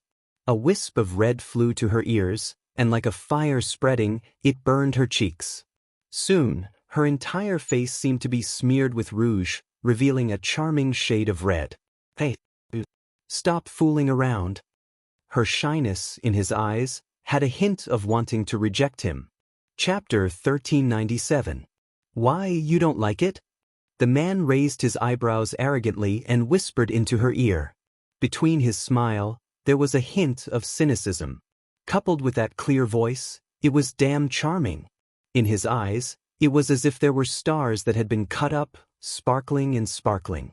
Being stared at by him like this, Xianxia's face grew increasingly hot. Her originally jade-like face was dyed with a rosy blush, exuding a delicate, tender, and translucent glow. She was obviously a little shy.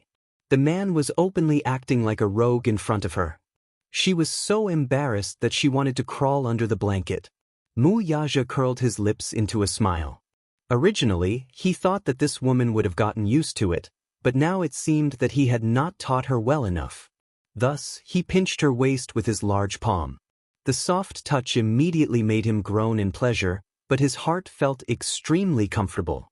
He was very satisfied with this soft touch, so he planned to do some morning exercises that were beneficial to his body and mind in this beautiful morning. While he was thinking about this, his hands had already begun to move. He skillfully stripped off her underwear and bent down to cover her cherry lips. This kiss seemed to have been premeditated for a long time. Nestled in her embrace, that pink little mouth opened and closed as if it was a silent invitation, luring him in.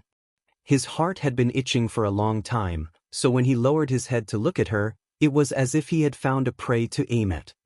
He stared fixedly at those pink pouty lips and pressed down on her.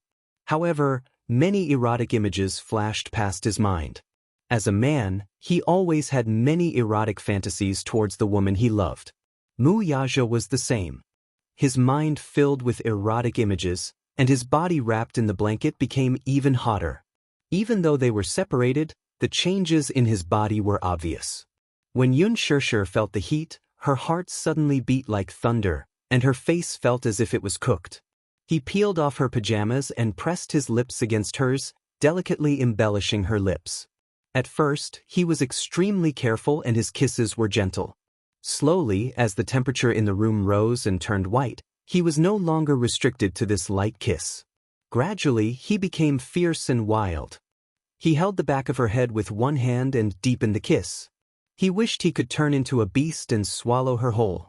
He was lying on top of her, his two strong and sturdy arms supporting her on both sides of her shoulders, controlling her in a narrow space. His strong and fit body pressed down on her, leaving almost no room for maneuver. The ferocious kiss almost made her unable to breathe. Xianxia couldn't keep up with his pace. Her mind was blank, and she felt like she was about to suffocate. Xianxia punched his shoulder in annoyance, but the man ignored her and only sealed her lips, sucking and licking. He actually kissed her until her lips were swollen. Sweet, it was extraordinarily sweet. Mu Yaja couldn't help but be infatuated with the overly sweet breath on her lips. He parted her lips and passionately invaded, engulfed and lingered. Xianxia was gradually melted by this fiery kiss, turning into warm and soft jade water. Unknowingly, the pajamas on his body were quickly removed, and the two of them were entangled together. He possessed her. Chapter 1398. For a moment, the room was filled with the charms of spring as the temperature rose rapidly. After a round of passionate lovemaking, he hugged her and immersed himself in her warmth as he savored the aftertaste of love. However, even after doing it a few times, he still did not know when to stop and teased her from time to time in an attempt to arouse her. However, she did not live up to his expectations and did not respond at all. She was also indifferent to his teasing. It was too tiring. At this moment, Xianxia seemed to have been drained of all her energy as she lay limp in his arms, unable to move at all. Even lifting a finger was difficult. She laid lazily in his arms. It was not easy for her to accumulate enough energy after a night of recuperation. At this moment, under his torment, it all collapsed and she was exhausted again. Her eyelids were heavy. She lazily half-opened her eyes and looked out of the corner of her eye, only to see the man leaning against the head of the bed and looking down at her. His eyes were playful and mischievous as if he was mocking her for not living up to his expectations. He pinched the bridge of her nose and said, "Your stamina is too weak." When Xianxia heard this, she could not help but feel angry. Could she blame him for this? Her stamina was not bad. But did he not see how ruthless he was when he wanted her just now? The deep invasion almost made her whole body fall apart.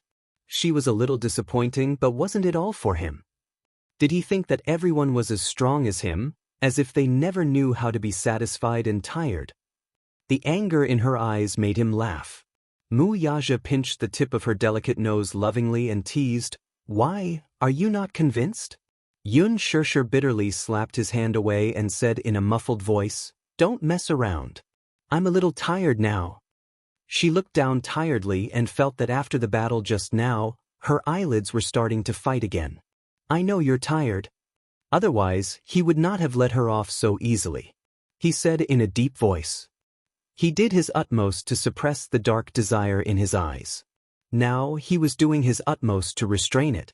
At the same time, a playful look appeared in his eyes, making one's face redden even more. She couldn't help but feel a little defeated. She raised her eyes to look at the man in front of her. He was like an arrogant emperor, lazily and elegantly leaning against the headboard. His gaze fell on her face. There was teasing, mischievous, playful, but most of all, there was a mischievous smile. This smile was mixed with a bit of devilish charm, but it also seemed like he was harboring evil intentions, as if he was mocking her disappointing physical strength. Yun Shirshir was furious. The more she looked at him, the more indignant she felt. This man was too vile. The way he looked at her really made her feel ashamed. When he thought about how he had used those embarrassing postures to take advantage of her, and how she had sunk into this dark, turbulent wave of passion. When he thought about how she had sunk into it, and how she had let out some tender chuckles, she felt even more ashamed and buried her face deep into the pillow. No, it was too embarrassing. At this moment, she wanted nothing more than to ruthlessly bang her head against the wall or find a hole to bury her head in. She was like a shy little bunny in front of him. However, her shy actions in his eyes were adorable and extremely cute. He couldn't help but lower his head and gently peck her red cheeks. The scene just now seemed to be unfinished as his body changed again. He frowned and cursed in his heart. Chapter 1399. Yun Shirshir glanced at the man's tensed expression and her face turned even redder. She muttered, "What a horrible man." Then, she crawled under the blanket and wrapped herself up. Mu Yaja chuckled inwardly. This woman is deliberately avoiding me. Could it be that he had frightened her? Mu Yaja suppressed his desire. Even though he hadn't had enough fun, he was still in a good mood after the morning exercise that was good for his body and mind. At the same time, he still felt dissatisfied. This woman's physique was a little weak, especially when it came to her physical strength. It seemed like she had to exercise more. He hadn't had enough fun, but she was already tired. This made him a little unhappy. However, he was a man who knew when to stop. When necessary, he wouldn't act rashly and alert the enemy, so as not to scare this little woman. After all, some things had a long way to go. A person's life was so long. He and she had a lot of time to study this. Hence, he wasn't in a hurry. He got out of bed and walked to the bathroom. After taking a cold shower to calm himself down, he walked to the door. Just as he turned the doorknob, he felt a weight on the door. Just as he opened the door a crack, two little lads, who were leaning against the door and listening attentively, were caught off guard and rolled in. Yu was the first to roll in. She was caught off guard and fell face first onto the floor. She groaned softly. Xianxia was the first to scream. He lost his balance and fell onto Yu's body. Yu cried out in pain again. The two squishy little balls fell onto the floor like a human pyramid. Yun Shirshir was shocked by the sudden sound. She peeked out from under the blanket and saw this scene. Her face turned so red that it looked like blood was going to ooze out. Hence, she crawled back under the blanket without a sound. This time, she was too ashamed to crawl out of the blanket. Woo, was there anything more embarrassing than this? Yun Shirshir wanted to cry but had no tears. At the same time, he was secretly annoyed, but at the same time, he was worried about when these two little fellows had been hiding outside, and whether they had heard anything. The two little fellows were still so young. They wouldn't learn anything bad, right? Mu Yaja also seemed to have not expected this. He was stunned in place, and his handsome face darkened. A storm was coming. He had never thought that these two fellows would actually be eavesdropping outside the door, and even let him catch them red-handed. What happened? He questioned in a deep voice, but there was a trace of unhappiness in his words. Xianxia's ears perked up. As soon as he heard Mu Yaja's unfriendly tone, his little face paled. He knew that he had done something stupid. It's over. He seemed to have made Daddy unhappy. Xiao Yichen awkwardly got up from Yu Yu's body and stood up helplessly. He lowered his head and clasped his hands together nervously, not daring to look up at him. "Daddy," he called out timidly and weakly. His voice was as soft as a mosquito's buzzing. It was obvious that he knew that he had done something wrong and was extremely ashamed. Mu Yaja's gaze was cold and intimidating, and his face was filled with anger. "What are you doing?" Xiao Yichen could not answer. He nervously tugged at the corner of his shirt, looking like a timid little deer. Chapter 1400. Xiao Yichen didn't know how to answer, so he glanced at the ground for help. In the end, he saw Yu Yu lying on the ground motionlessly, pretending to be a corpse. Xiao Yichen was speechless. Yu Yu's behavior was a classic example of betraying a teammate. At this moment, the little guy kept telling himself that he was just passing by and didn't know anything. He was innocent. It was definitely not the right time to stand up and laugh it off. Since he was unfortunately discovered, Yu had his own tricks up his sleeve and would be able to escape this ordeal. Mu Yaja glanced at the corpse on the ground and his lips twitched. Then he stretched out the tip of his foot and gently kicked his round little butt. "Dung," he said, "get up." Yu remained motionless, lying face down on the ground and ignoring him. No reaction. No reaction at all. Mu Yaja raised a brow as his heart skipped a beat. He was suddenly a little worried. He remembered that Yu was the first to rush in and fell face down. Xiao Yichen, who followed closely behind, fell on top of him and pressed him down heavily. He didn't know if it hurt him or not. Mu Yaja squatted down and stretched out his hand to pinch his cheeks. Then he picked up little Munchkin, who was lying limply on the ground, and turned him over. At a glance, Mu Yaja saw that his forehead was red from kowtowing. It seemed to be bruised. Little Munchkin lifted his head and opened his eyes innocently.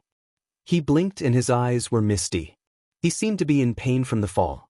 When he blinked, a crystal-clear teardrop rolled down his cheek. "Daddy, it hurts," little Munchkin called out softly. Coupled with his innocent eyes, he looked at Xiao Yichen with grievance and resentment. Mu Yaja immediately lost his temper.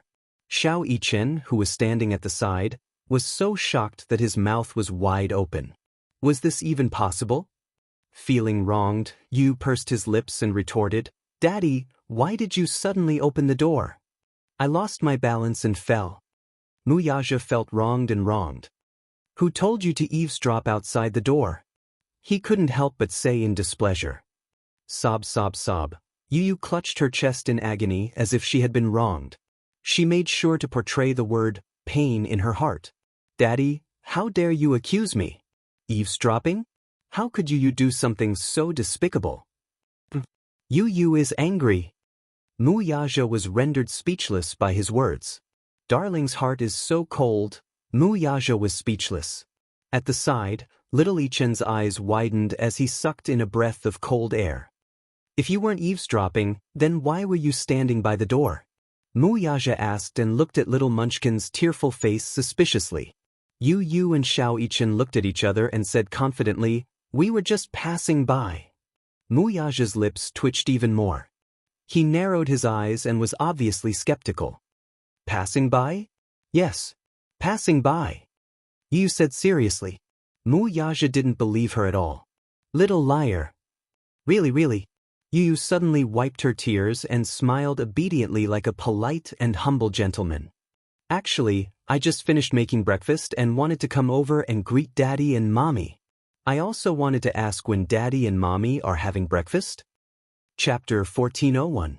Xiao Yichen was speechless, Mu Yaja was speechless, Yun Shirshir was speechless as well. Yu tilted her head and smiled like an angel. She was pure and harmless. "Good morning, Father.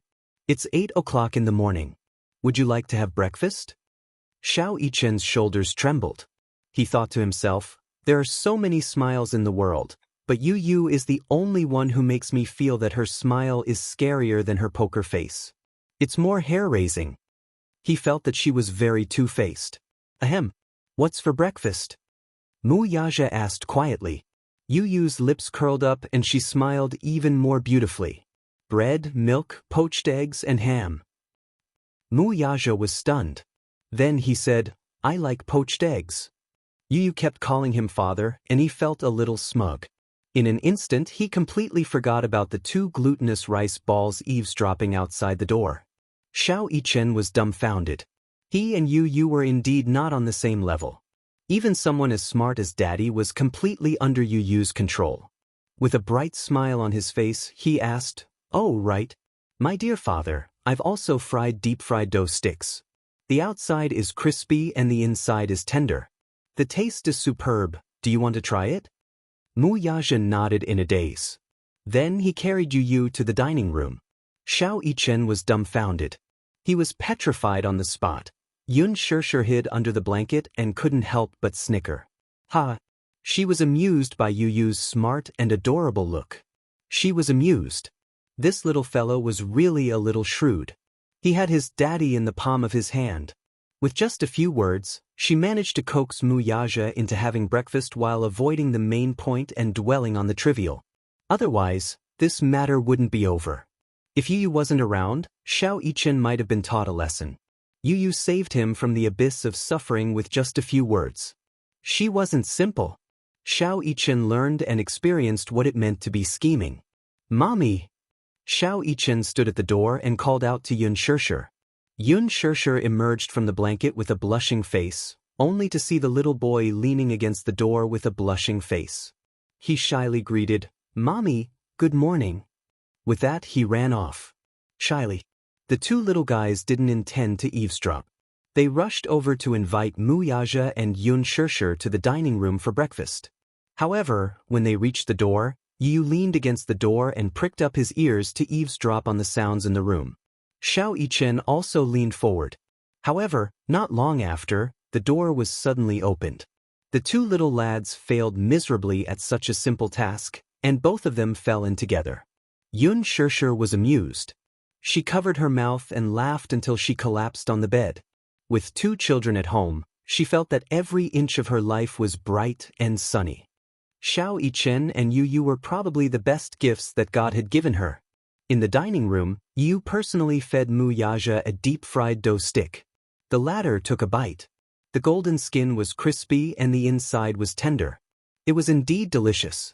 You made this? He asked in disbelief.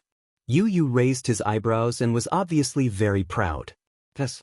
Of course it was made by me. Mu Yaja wasn't stingy with his praise. Your culinary skills are better than many chefs in star-rated restaurants. Oh, this is nothing. You haven't really experienced my culinary skills. Yu Yu pretended to be reserved. Chapter 1402. After Yun Shirshir woke up, she received a call from her manager all of a sudden. Shirshir, are you feeling better? Yun Shirshir replied, Yes, I'm feeling better. He heaved a sigh of relief, but his voice was filled with worry. Your phone has been switched off recently. It wasn't easy for me to get through to you. I asked Mu Shi, and she said that she couldn't reach you either. We were so worried. I'm sorry. Something happened at home recently. That's why it's been inconvenient for me to switch on my phone. Yun Shirshir felt extremely guilty. The manager sighed helplessly and said, It's okay. I thought something had happened to you, so I was worried. During this period, Yun Shirshir had disappeared from the face of the earth. She did not reply to any messages, and her phone was switched off when he called her. That was until Minyu sent someone to inform Ji Lin that Yun Shirshir was on leave. Only when the manager learned of this did he feel relieved. For the past 2 days, Yun Shirshir's phone had been switched on, so she replied to his messages. Qin Zhou, on the other hand, had been overseas for the past few days. The moment he returned, he turned on his phone and saw Yun Shirshir's reply in his inbox. He quickly called her back. After a pause, he asked in confusion, What happened at home? It's a long story. Yun Shirshir did not know how to start. Qin Zhou, however, was extremely sensitive and comforted her. It's okay if you don't want to talk about it. Artists need privacy and personal space too. I can understand that. Yes. Thank you, Qin Zhou. He asked, Are you free recently? If you are, can you focus on your work now? While you were away, the studio accumulated a bunch of drafts waiting for you to destroy them. Yun Shirshir fell silent, as if she was facing a formidable enemy. Therefore, after breakfast, she hurried to the studio. The moment Qin Zhou saw her, he gave her a harsh scolding. Although his tone was gentle over the phone, he took the opportunity to give Yun Shirshir a good scolding. It was not because of anything else but because she had made him so worried, so he must teach her a lesson. Yun Shirshir's temper dissipated after being scolded. She sighed. Qin Zhou, I'm sorry. Something happened at home recently. That's not what I'm angry about. Qin Zhou snorted and said coldly, I'm angry because you didn't tell me what happened and made me so worried. I thought you had been kidnapped. Yun Shirshir fell silent. It's not that exaggerated. Why not? Qin Zhou rolled his eyes at her. Shirshir, you have to understand that I treat you like family. If you need anything, please let me know. Halfway through, his tone suddenly softened. Otherwise, you'll make me worry to death. I won't be able to eat or sleep in peace. Yun Shirshir's heart warmed as she sincerely said, Thank you, Qin Zhou. What are you thanking me for? Qin Zhou rolled his eyes at her and changed the topic. Let's not talk about this anymore. Have you finished reading the script? I did. Qin Zhou added, We're going to start filming soon. You have to be careful and show off your acting skills. Yun Shirshir kept it in mind. Naturally, Qin Zhou was not worried about her acting skills. Yun Shirshir's acting was not a problem for her to play the leading role in the production of Lethal Beauty. Oh right, do you know who the male lead of Lethal Beauty is? I don't know. Yun Shirshir shook her head blankly. Qin Zhou said, the first young actor in ancient costumes and the hottest young actor in Huanyu right now, Hua Jin. Chapter 1403. Hua Jin. Yun Shirshir took half a second to react. This name sounds familiar. Qin Zhou rolled his eyes helplessly. Sister, can you be more careful and take more remedial classes? Hua Jin is in the limelight now, okay? If he stands right in front of you and you don't recognize him, it will be very embarrassing. Yun Shirshir was speechless. Qin Zhou glanced at her and added, Besides, Hua Jin's background isn't as simple as it seems. So you have to be more careful. Stay away from him on set and don't get too close to him. Yun Shirshir did not ask too much. She just followed whatever Qin Zhou said and did not ask why he said that this Hua Jin was not a simple person. She only thought that since Qin Zhou asked her to be more careful and avoid him, he must have his reasons. She just had to be obedient. Qin Zhou nodded in satisfaction. He especially liked this about Yun Shirshir. No matter what he arranged or ordered her to do, she just did it obediently and rarely asked why. Even if she did, it was just a question out of curiosity. She never protested. She was a very obedient artist. She was very docile and did not have any sharp edges. In fact, she was probably the artist he had taken over the most. There were not many obedient artists in the entertainment industry. This showed that Yun Shirshir had a lot of trust in him. He was very touched by this. Qin Zhou gave her some instructions. Hence, he asked her to wait for the makeup artist in the office. There was an exclusive interview with a fashion magazine in the afternoon. She was going to be interviewed and shoot a set of blockbusters. Yun Shirshir nodded obediently. Qin Zhou went out. He had an appointment with a producer. There was a hit drama in the middle of filming and they were still short of a supporting role. Hence, he wanted to insert Yun Shirshir into the cast so that she could be recognized. Although it was a supporting role, no matter how small a mosquito was, it was still meat. More importantly, this hit drama had a good reputation.